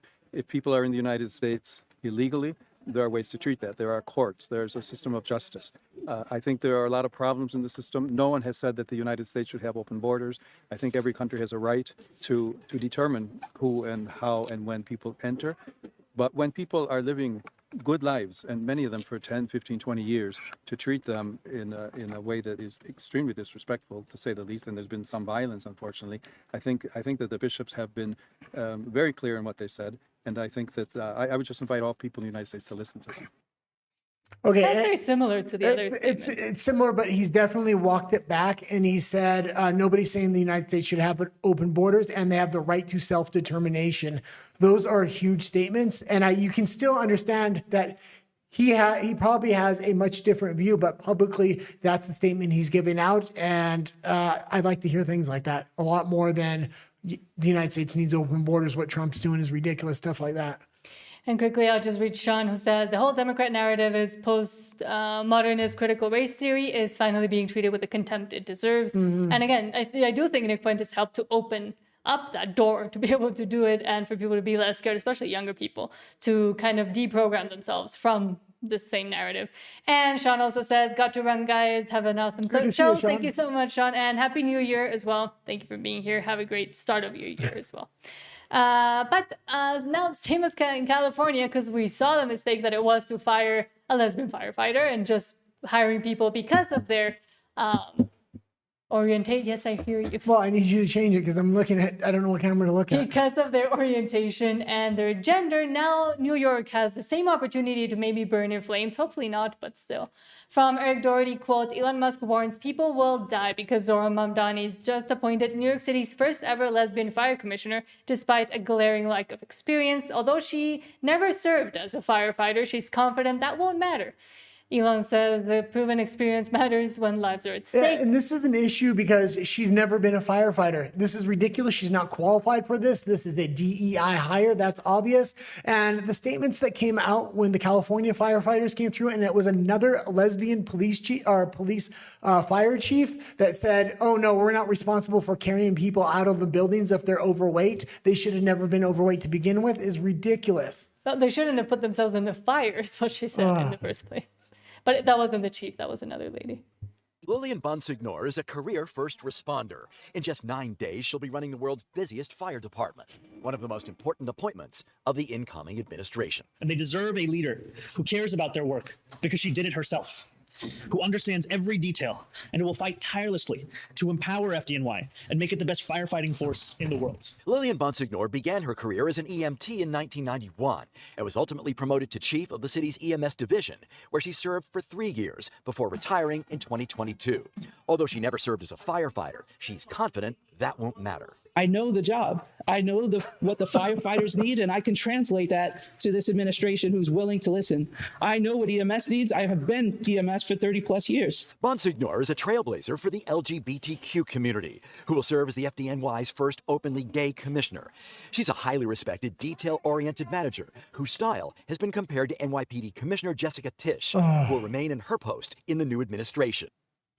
Yeah, we need more lesbians. That's what she's going to say. I know what we need because I know this job, yet I've never done this job. But yeah, I'm sure lots more DEIs coming to New York, and I expect there to be a lot of news stories in the future because of it. And as Elon said, the problem is that lives are at risk, especially when you're implementing DEI into the fire department, the police department, the ambulance and first responders department. That is especially where you want a meritocracy-based system where the best people that can do the job the best, carry the most weight, put out the most fires, are at the forefront of those positions instead of putting someone just because, and as they even highlighted on the clip, she is going to do wonderful things for the LGBTQ community. Who cares if there's someone burning up in their apartment and you can't get them down?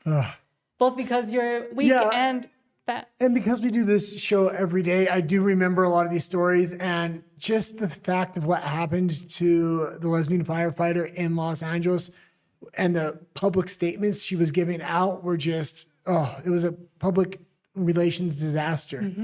Okay. Let me, because we are also dual streaming on RUMBLE, and we do have comments there. So let me fire through them because there's a lot. Thank you everybody that has subscribed on Rumble. The subscriber base and the viewership count is going up over there. So I'm glad we're now having a alternative platform that respects free speech.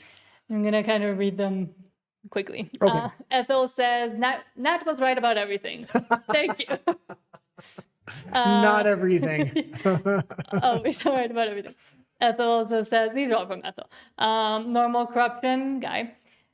Because you said normal corruption. Corruption isn't normal, basically. Corruption in politics, corruption in business is normal. And like I said, I think there is corruption in TPUSA, and it should be weeded out, and it should strengthen the organization overall. But the accusations that we're making before this minor financial corruptions kind of coming out were major allegations, and now that all that's fallen apart, they're trying to fall back on, there's this little bit of corruption. They're going back to or even if it's moderate corruption, it's not what was being claimed. So I would have much rather have them focus on the financial corruption from the beginning and that be the thing. And if more evidence came out, then kind of expand the accusations. Or just wait till the trial, like normal people. Ethel says, are you guys familiar with the Wolves in Finance account? Oh, if yeah. You're not up to speed. I hate that. I watch it a lot. With that, you absolutely need to go and check out his channel and story about TPUSA UPS mailbox. I mean, that kind of got clarified by a bunch of other people that also have their own businesses, because yes, you can register a business to a post box, to a post office. So what are they called? PO box. A lot of the different channels have taken different areas of investigation when it comes to TPUSA. Wolves in Finance went on the financial investigation. I thought he had done a good job. He hasn't. He's an accountant that doesn't know basic accounting things. Hold on. He hasn't overstated a lot of the things, and when he has made mistakes, he's immediately corrected them. I do like Wolves in Finance. I have watched the most recent episode she's talking about with the PO box. That being said, the level of corruption that's going to be there, weed it out and fix it, but it's not the claims that were being made by Candace Owens and a slew of other investigations. But his investigation has been one of the more solid ones that I've liked. I know you don't like it, but it's not been solid because he's an accountant that doesn't know basic stuff about accounting, or he lied about it. You don't even watch him, so you don't know. I have watched him, and I've watched analysis of what he says by other accountants and by other people that actually know what they're talking about. He's either lying or he really is that dumb and not a good accountant. One of those. Ethel, keep watching Wolves in Finance because I watch it as well. She might be right about everything, but she's not right about that. but you're not right about. And Ethel says, Guy still has too much trust in Trump. Guy, when will you come to the realization that no one is on the side of the people? Trump is just slightly better compared to Democrats. He's not the savior. I'm not saying he's the savior. We've criticized him a lot. I'm not saying he's the savior in any way, shape, or form, but the U.S. is not the EU right now. They're not the UK. They're not Canada, and they're not Australia, which is every single other Western country. If Trump wasn't in office, the United States would have been so far gone. They would have been far worse than the UK and Europe right now. I don't think he's a savior, but I think he's at least holding things at bay so they don't become the EU and the UK right now, and people aren't getting arrested for hate speech and things like this. Like, it's absolutely insane that the level of censorship that's coming, especially for online censorship and other things. Like, I don't like a lot of things Trump does, but he's doing enough where he's the best candidate for my vote at this point, if I could vote for him. And hold on. Ethel also says, Nick is gay and has serious anti-women issues, and he's a Fed. Being a gay, a woman hater, and a Fed, what could be more intimidating than this combination? Yeah, he does. I don't think he's intimidating. He does have a lot of flaws. And that's funny why people find him so scary. It's like, really? That?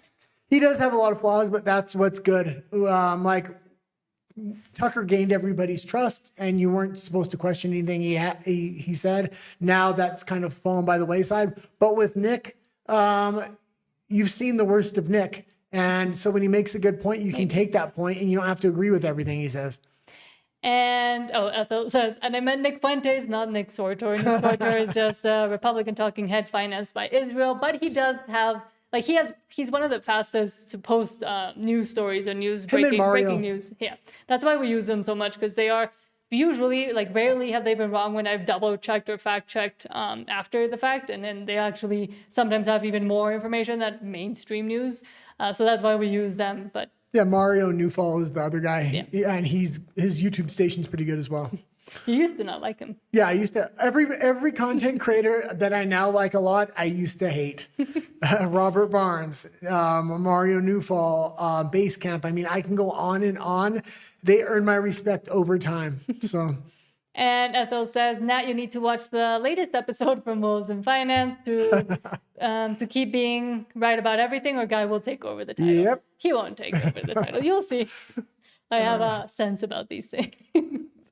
Okay, moving on to the disaster that has been Minnesota, and the disaster that Nick Shirley has been able to uncover and get more people interested in, because again, this has been something that has been talked about in the past, but now thanks to Nick Shirley, it's way more out in the Yeah, I mean, this is really getting uncovered. We have 3 or 4 stories here in a row about this subject, because it's been very dynamic, and I'm glad it's getting the amount of attention it is. It's still not getting that attention from mainstream media. WDW Pro actually did an article about it today on YouTube, talking about how mainstream media is not reporting on this. So it's very important that small stations, even like ours, continuously report on this.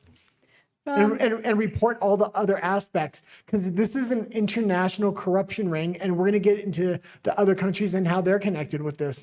From Gunther Eagleman, quote, Minnesota's DHS admits they skip site visits, can't afford to check if these Somali learning centers are real. This going back to 2013 with CCAP. This is where it started, but there's at least an annual site visit in there.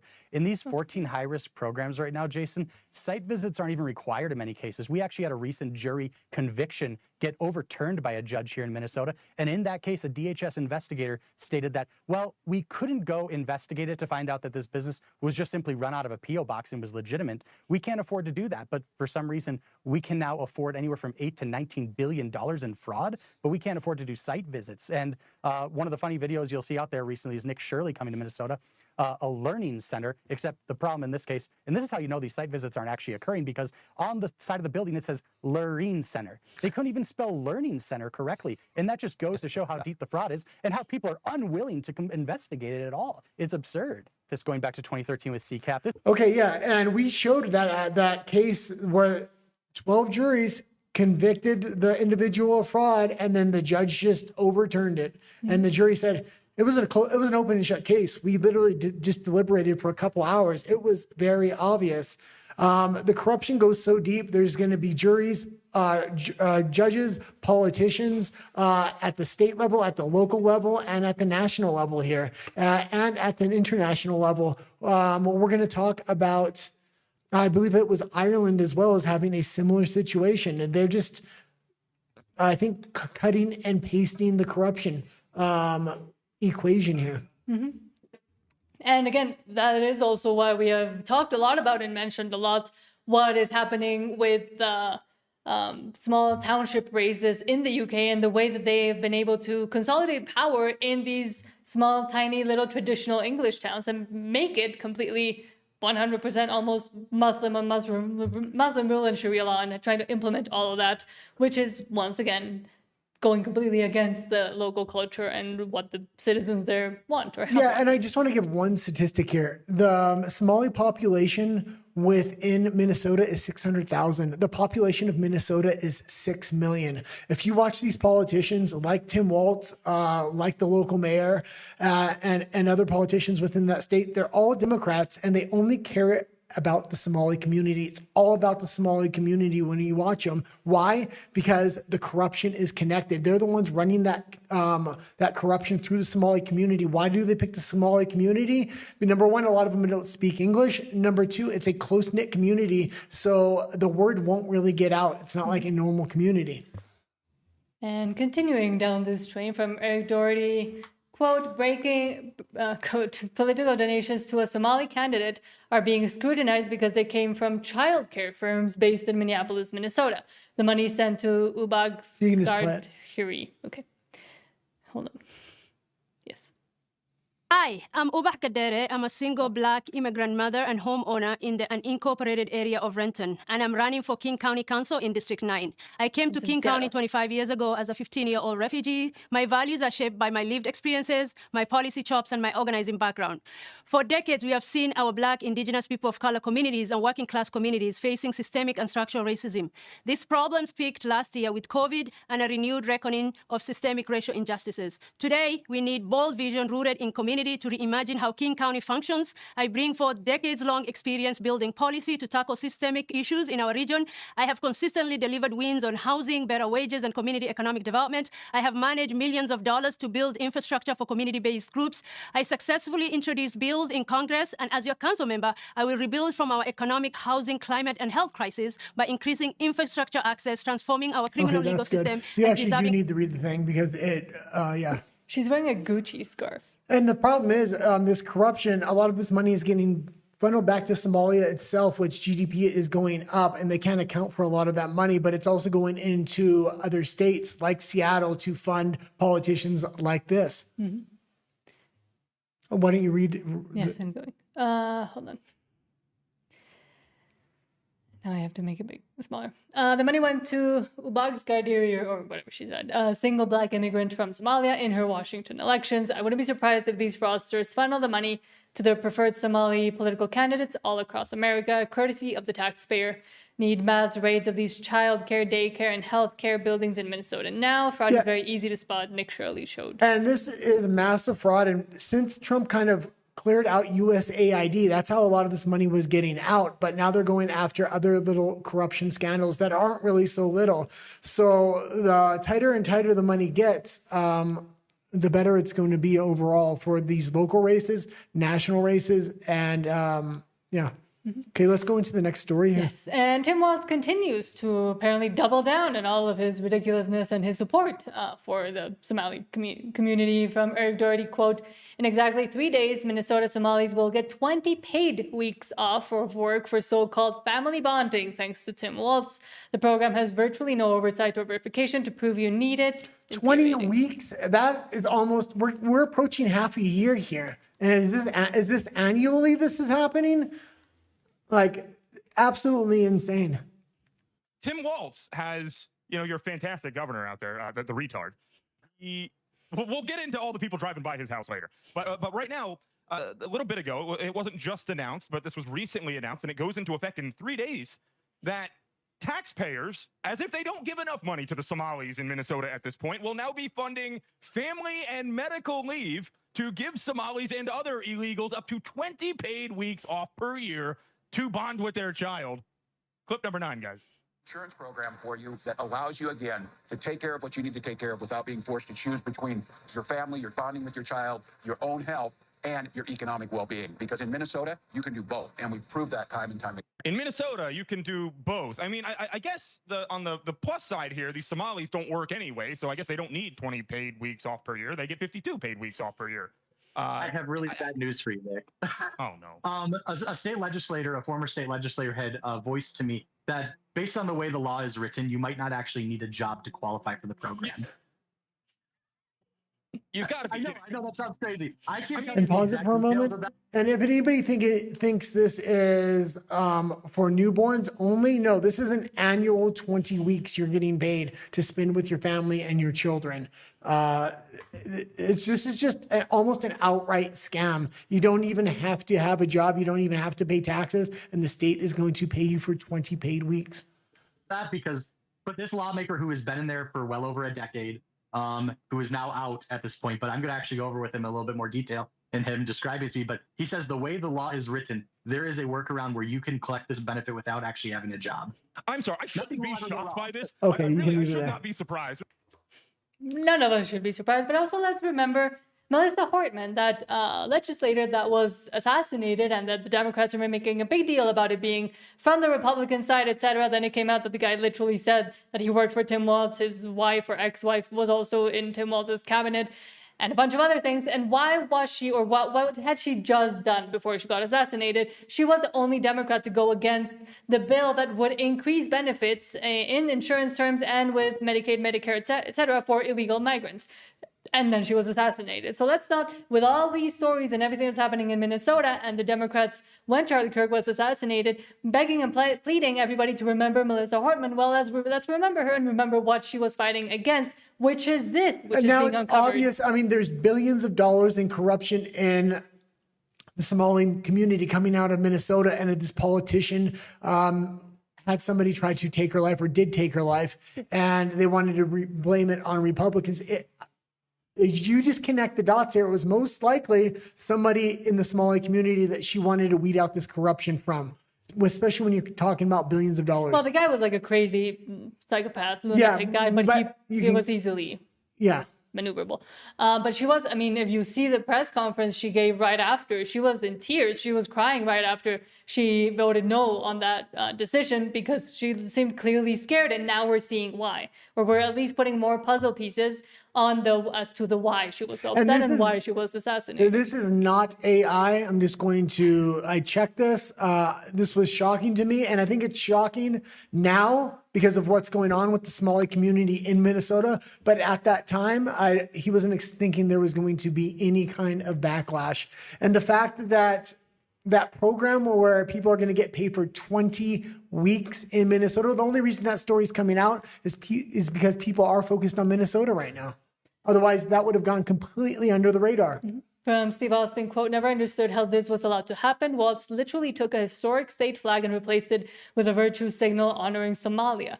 Minnesota residents should demand this action be reversed." All right, ready. Whoa, wait a minute.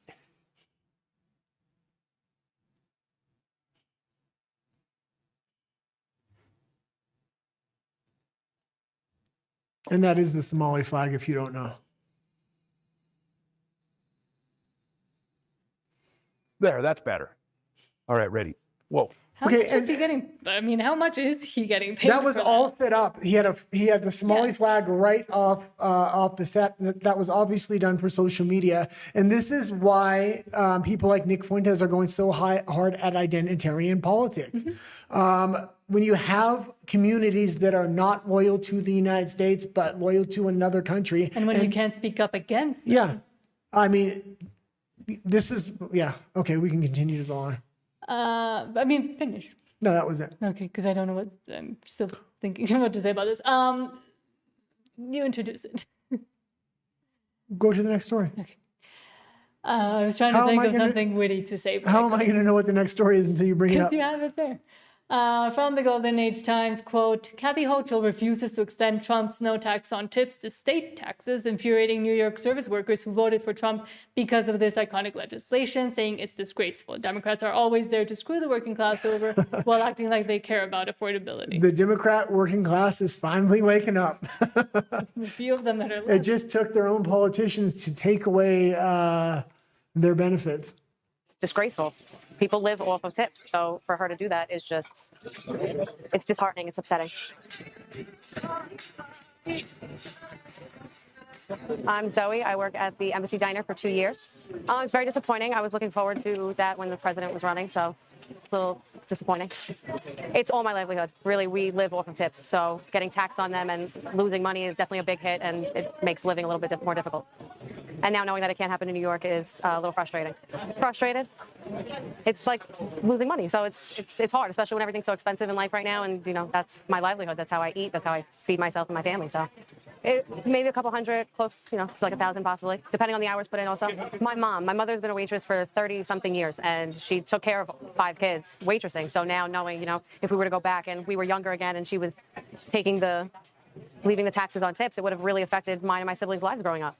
So it's very upsetting. We've been in the restaurant business our whole life, so this is just what we know as diners. And there was a slew of videos just like that of people, not just from New York State, but other states where the Democratic mayors and governors are not going to implement this policy of no tax on tips. And this is probably the best way to get Democrats to switch over to Republicans, because if you're running for governor in these states, you run on, I'm going to uphold the policy of no tax on tips, you're going to have a huge base of individuals that interact with the public on a daily basis. There's not a better campaign than you can run. All you need is that one policy if you're running against Kathy Hochul next time in New York.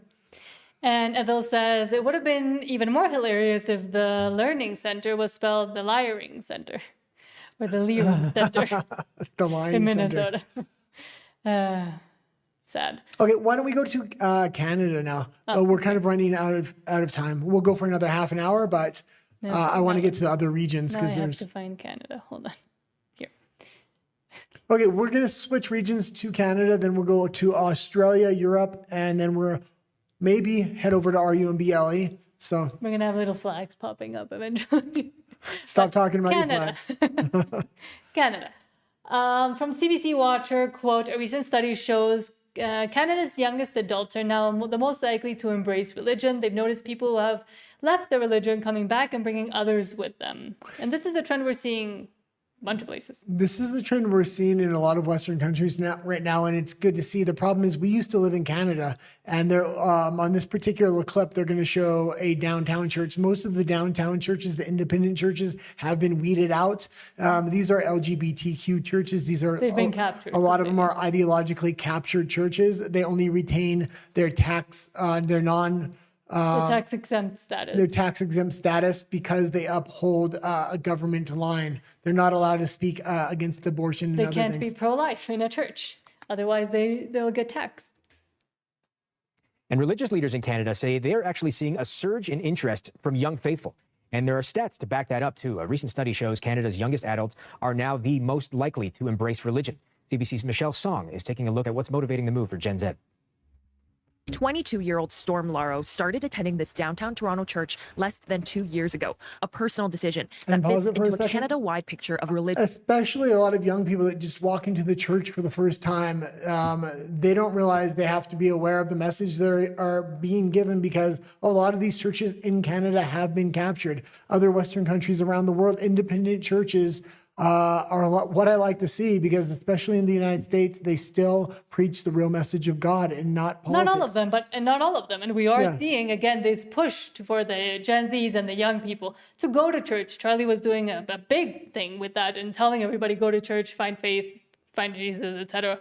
But also with people like Nick Fuentes. So we are seeing this big resurgence of Gen Z being interested in the church. But at the same time, because they're coming from a place of these, I'm going to call them influencers, telling them the church is the best place, it's going to be wonderful. Then when they walk into this rainbow, completely ideologically captured church that they're supposed to trust because that's what the conservative leaders were telling them, and they start being ideologically changed, but in the same way that they already were, that's where the problem lies. So celebrating the fact that there's so many people going to church and so enthusiastic about church, I would say take it with a grain of salt and check which churches are actually getting this resurgence of people, young people coming in, and why they're going. Well, also, as the right is going through this identity crisis and forming a real identity for a lot of conservatives in the West, what you're seeing is the left has prepared a skin suit of religion, of Protestant religions to put on. They understand they're going to have to fight this. And I think the way they're going to fight this is through a lot of Protestant churches.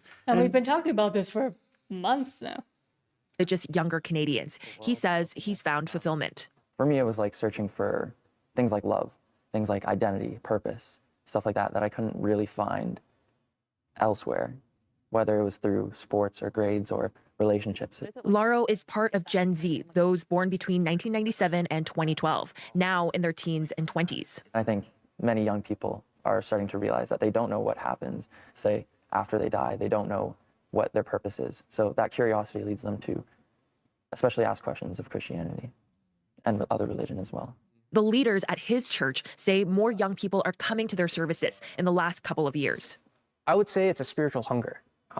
For lack of a better term, a spiritual hunger that they're expressing, where it may not be just to learn about Christianity, but they're exploring different religions. A recent study by Angus Reid found Canadians between the ages of 18 and 24 are the most likely to be religiously committed, followed closely by those 25 to 34. Gen Z is now the most religiously diverse generation we've ever seen. So there's higher rates of Hinduism, of Islam, of Sikhism. Allahu Akbar. Imam Musleh Khan teaches Islamic theology to young people. He says more are approaching him with curiosity towards his faith. Usually when students are done high school and they start thinking about that there's more to life than just chilling out and having fun. And why am I here? Okay, What's you the can kind of purpose leave life? it there. And that being said, Islam is having a huge issue right now. More people are leaving Islam than any other religion. So if people are coming in, there's far more people leaving. 26% of people that are Islamic leave on an annual basis. So, sorry, hold on. I was trying to fix the stories because we jumped a bunch. Okay, let's go into the next story there. Yes. What's Zelensky? Yeah, I know. That's why I made the noise. From Mackenzie Gray, quote, while welcoming Volodymyr Zelensky to Halifax, Mark Carney announces that Canada will give $2.5 billion worth of economic assistance to Ukraine, which Carney says will unlock additional financing from the IMF and World Bank to help with now rebuilding Ukraine. Yeah, there was rumors that maybe they would conclude the war. Trump was putting a ton of pressure on Zelensky. Putin's house was bombed today by 91 drones during the negotiations with Trump. So I don't know if that's going to happen, but Canada said even if there is a negotiated settlement, they're still going to send the money out. Canadians need this money. The Canadian people are in financial ruin right now. What did you say? No, I thought you said that he said Canadians need the money, and I said Ukrainians. But no, Canadians do actually need the money. Yeah, that Don't you send actually it need to the money. Ukraine. Canada has given more money to Ukraine per capita than any other country. Welcome. Thank you for taking the time. This at a crucial moment in this process. Under President Zelensky's leadership, we have the conditions, the possibility of a just and lasting peace. But that requires a willing Russia.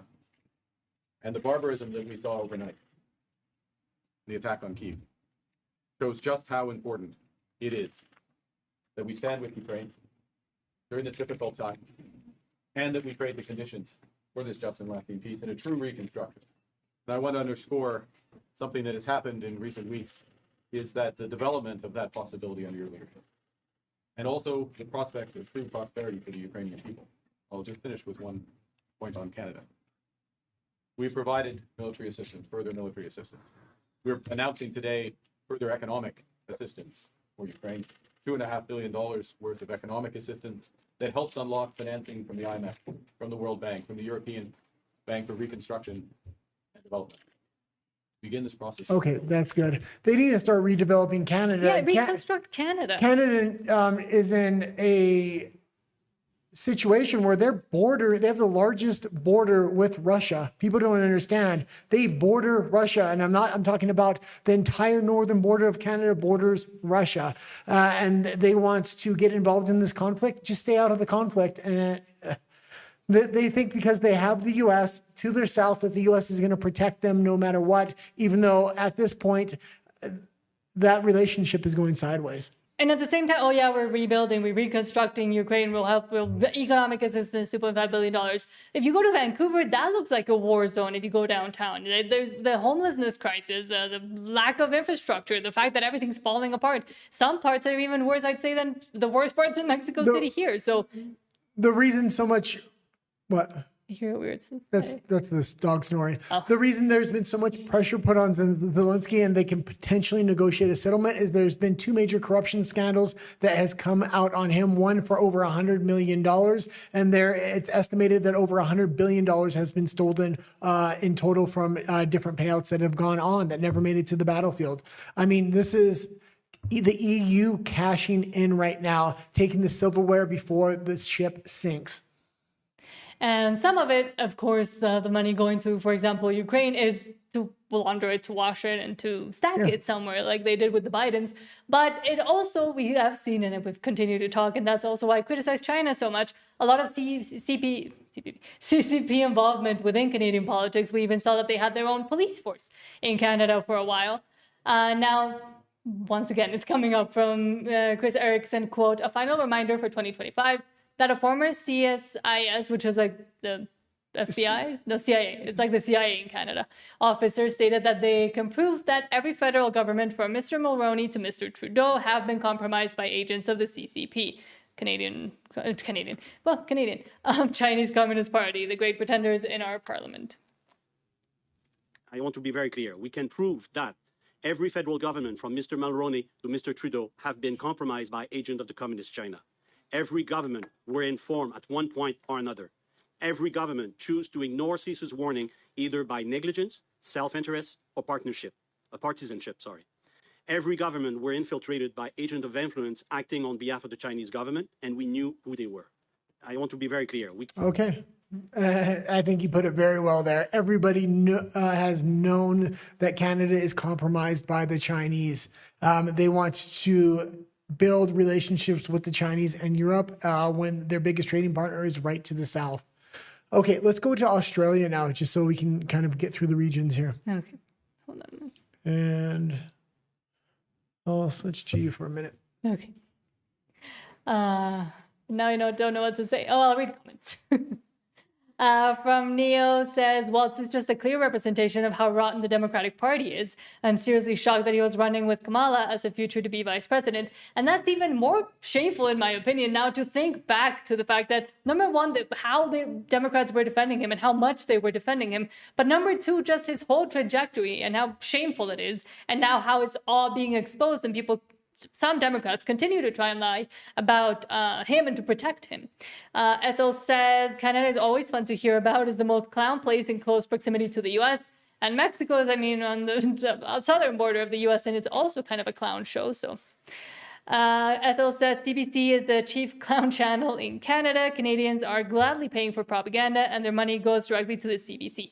And the fact is, a lot of people don't know that the CBC is subsidized by the Canadian government, and large chunks of it wouldn't even exist. And there's been legislation passed that affect free individual Canadian citizens just to protect the CBC and the mainstream media, just so people like you and I cannot, build a following or become big within Canada, or get, arrested or put in front of the Human Rights Tribunal, etc. Ethel says, whenever you show Zelensky, please include his prior dance performance skits to ignite the show. I can put that in this because I'm making up the little section banners right now, so maybe I can. Well, I was talking about there's a movie Disney just canceled or is kind of pulling. What was it called? I don't remember. Ellie Mc. No, that's the name of the actress. No, that's the name of the movie as well. No. Yes. No. Yes. Yes. I'm telling you. I think they were going to run it. Anyway, it was about a female politician, and it got such bad reviews. It was a comedy. They're now pulling it. I think there was possibly a plan to run that movie just far enough out for the midterms, and then run her for a political office, the same they did as Zelensky. Ella McKay. Yeah, Ella McKay. And she's played by Emma Mackey. Oh, okay. That's where the confusion. Ella McKay, yeah. Yeah, Ella McKay. Yeah, there was a movie called Ella McKay. They pulled, Disney pulled. because it got absolutely horrible reviews about a girl boss politician. I have a feeling they were going to try to pull a Zelensky with her, but it's No, not going because to I work think out. the actress is British. Okay. So no, I don't think they could have ran her as a. But I think they might have been trying to parallel AOC. Yeah, that was the And rumor get as well. that in people's brains. But let's move on to Australia, and we continue to talk about the worrying law for the under 16 social media ban. And now there's more stuff coming out about how that's going. And we have only two stories for Australia today. There's a third one on RUMBLE. It was a little bit too spicy for me to put on YouTube. From the other side, quote, surprise, Aussie kids can still use this left-wing social media platform Albo has not banned. Albanese. Hey guys, it's Damo here. Hope you're having a good holiday. I learned something today that I just had to share with you. Blue Sky, the social media platform that is known for being the most culturally left-wing social media platform out there, is excluded from Australia's under 16 social media ban. Wow, what a surprise. Now, a little bit of history about Blue Sky. It was actually set up by Jack Dorsey, the guy who originally founded Twitter. And it was originally an experiment inside Twitter to set up a platform that was more user-run, less centrally run by the company, where developers could create different rules and algorithms, and so it was a bit more free and open than Twitter was. Anyway, it launched to the public finally under different management. It splintered off from Twitter after Elon Musk bought Twitter, and it opened up as its own social media platform in 2024. Now, it's not explicitly, there's not people, apparently, they say, there's not people at the top of Blue Sky saying this has got to be a left-wing platform, but it has become very left-wing culturally, because when Elon took over X and people were looking for somewhere to go, the left were looking for somewhere to go that was more left-wing, they all went to Blue Sky. And so Blue Sky now is this phenomenally left-wing environment where everything is just woke, non-stop. And nobody with half a brain is really on there. Okay, we can leave it there. That being said, conservatives typically go on Blue Sky, try to talk about conservative politics in a very mild-mannered way because they want to have influence on the site, and they get banned almost immediately. Is an extremely left-wing orthodoxy social media site, and yeah, it was not only rumored, people know that in a lot of these countries that are bringing censorship in, they're not bringing them to left-wing social media platforms or left-wing mainstream media networks. But it's also full of corn and disgusting things like that from the lefty side. But also in Australia, they want to gender quotas. From Malcolm Roberts, quote, the Labour federal government has quietly pushed through gender quota changes under Attorney General Michelle Rowland's amendments. Law firms contracted by the government must now allocate 40% of work to female barristers, up from 25 to 30%. Australians deserve the best, not box ticking. Okay, and yeah, this is a little bit crazy because what we've seen in a lot of Western countries is private industry have DEI quotas. You need a certain amount of Black people, a certain amount of women, a certain amount of this. We used to work in the film industry. That was huge in the film industry, and the quotas were never really able to be met because they were so high, and there was just not that level of population within the community itself. That being said, this is actually the government doing it, and this has a lot of things that would make you question, why is the government involved in this? The federal government quietly made changes to gender quotas the day after the Bondi Beach massacre, which killed 15 innocent people. Under the amendments flagged by Attorney General Michelle Rowland, all solicitors contracted by the government must ensure 40% of their work is performed by female barristers. This is an increase from 25% of work performed by senior barristers and 30% by junior barristers. The opposition questioned the government's priorities, particularly given the timing one day after the terror attack in Sydney. The federal government quietly made changes. You don't even have 40% to employ. So what ends up happening is females know that there's a high-paying job there. They get a degree in that or get a qualification in that, and then automatically get the job, even though there's other males in that career field that are far more qualified if meritocracy ruled the day. Okay, let's go into Europe. And this actually involves the Somali fraud we were talking about. It's very similar what's going on here. From Amuse, quote, Somali fraud, as in Minnesota, an investigation in Ireland found that 70% of the highest paid childcare providers serving vulnerable children are run by Islamic migrants, primarily from Somalia, and other African countries. The same scam, just a different country. I'm sorry if he's a little bit hard to understand. I used to work in Irish bars as a bouncer, so I understand him, but I understand he's a little hard to hear. Hey, Rodrigo Gorman, can I ask you why you deleted the files? What are you going to have to say about deleting the files about the abuse of young children? Come on, Rodrigo. What have you got to say about ideal care? What about Jossie? Did Jossie, any of the children go missing out Jossie's home? Did any of the children go missing out Jossie's home? Can you answer that question, Rodrigo? You invite people now to different languages and all that. You know what to say? You need to resign. You're the most dangerous man in the world. Don't put your hands on me. You haven't get out of the way. You're the most dangerous man in the world. Hey, Rodrigo. And that was an English politician, I believe, that was involved with the Somali corruption, just like kind of what is happening in the States and is being uncovered internationally right now. So let's go into this next story here.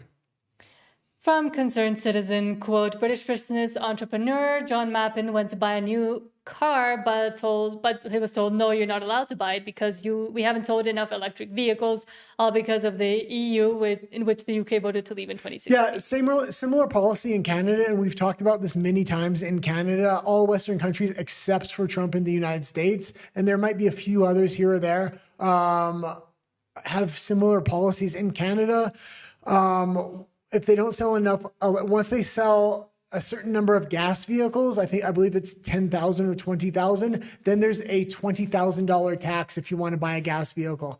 So, to a situation that I've just discovered today that is occurring in the UK. I've just come here to the Toyota dealership at the Royal Cornwall Show because I've been hearing about this new Toyota Land Cruiser and I basically wanted to buy one today. So there's one here in the show, supposedly it's for sale, and I approached the salesperson to try to buy the car. And what was I told? No, you can't buy it because we haven't sold enough electric cars.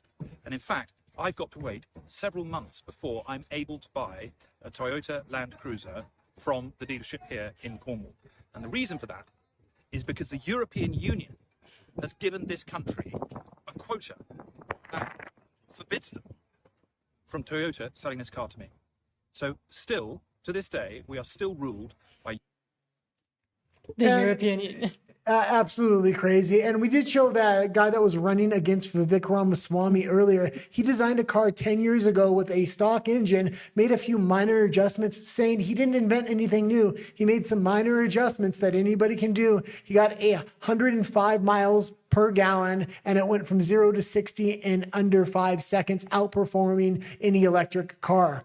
This technology like this has been repressed, and we are being forced into an energy scarcity environment through electric cars, wind, and solar. What's this next story? Because I don't know how to introduce it. Well, bring it up. I never know what it is until you bring it up. Marvin Bauman says, Europe is Mother Earth and Father Creation. The U.S. had a decent 80-year run. Now we'll lead the free world. Oh, yeah. This is Europe thinking they're going to run the world again. Okay. Let's take a look. The United States used to be the leader of the West. Well, it's going back home to Europe. Europe's going to lead the West. You can start it again so you can hear it. Okay. The United States used to be the leader of the West. Well, it's going back home to Europe. Europe's going to lead the West. They invented it. And they have an extensive set of institutions to do this. And they're already starting to marginalize us by putting out feelers to set up trade agreements with Asian countries, with South American countries. It'll take them a while to do this. Once they do it, we will be on the outside of it. And they're going to get stronger institutionally. And what is it? Churchill said something about allies. The only thing worse than working with allies is trying to survive without them. That you're better off with lots of friends going after bullies in the world than you are by yourselves. And we'll find ourselves by ourselves. And other countries have tried to tangle with China all by themselves. Japan did it when China was an undeveloped country. It did not work well. You want to have friends when you do this. But we're making pivotal errors, and we will pay for them. The United States. This is absolutely insane. I mean, they're shutting down their nuclear plants, their coal plants. They have so much energy scarcity. Their manufacturing is leaving en masse. They're paying for the Ukraine war to the tune of hundreds of billions of dollars of money, which they don't have, by the way, and they think they're going to run the world. I mean, India has a better chance of running the world than Europe does at this point. Obviously, the big three players are the United States, China, and Russia, but the EU is on the way down, and I don't see any way to turn it around because ideologically, they have pigeonholed themselves in every single way, shape, or form. Now, Eastern Europe might have a chance if they separate from the EU, but I'm sure they want. I mean, they want to. They're just blocking them at each point. why don't we head over to RU and BLE now, just so we can do the last few stories over there. So we're heading over to RU and BLE. We also will have a thing here that shows up whenever we are going to RU and BLE. Eventually. Don't get too excited. I'm working on that right after the show. So yes, but it is Monday, but we are not having a show on Wednesday because New Year's. So go enjoy it. And also Happy New Year. And we hope you have a great 2026. We are doing a lot of changes, hopefully around here for 2026. So just hopefully getting bigger and better. Well, and if you're not subscribed, please do so either on YouTube or RUMBLE. And we're going to head over to RUMBLE, otherwise known as the Green Monster now. So feel free to follow us over. Thank you so much to Neo, Sean, and Rafa for all your comments. And Ethel will go into RUMBLE and continue speaking to you there. I'll read your comments when we're at RUMBLE. Okay. While people get here, I will read. And I'm just logging in now. Why does it say we're still live?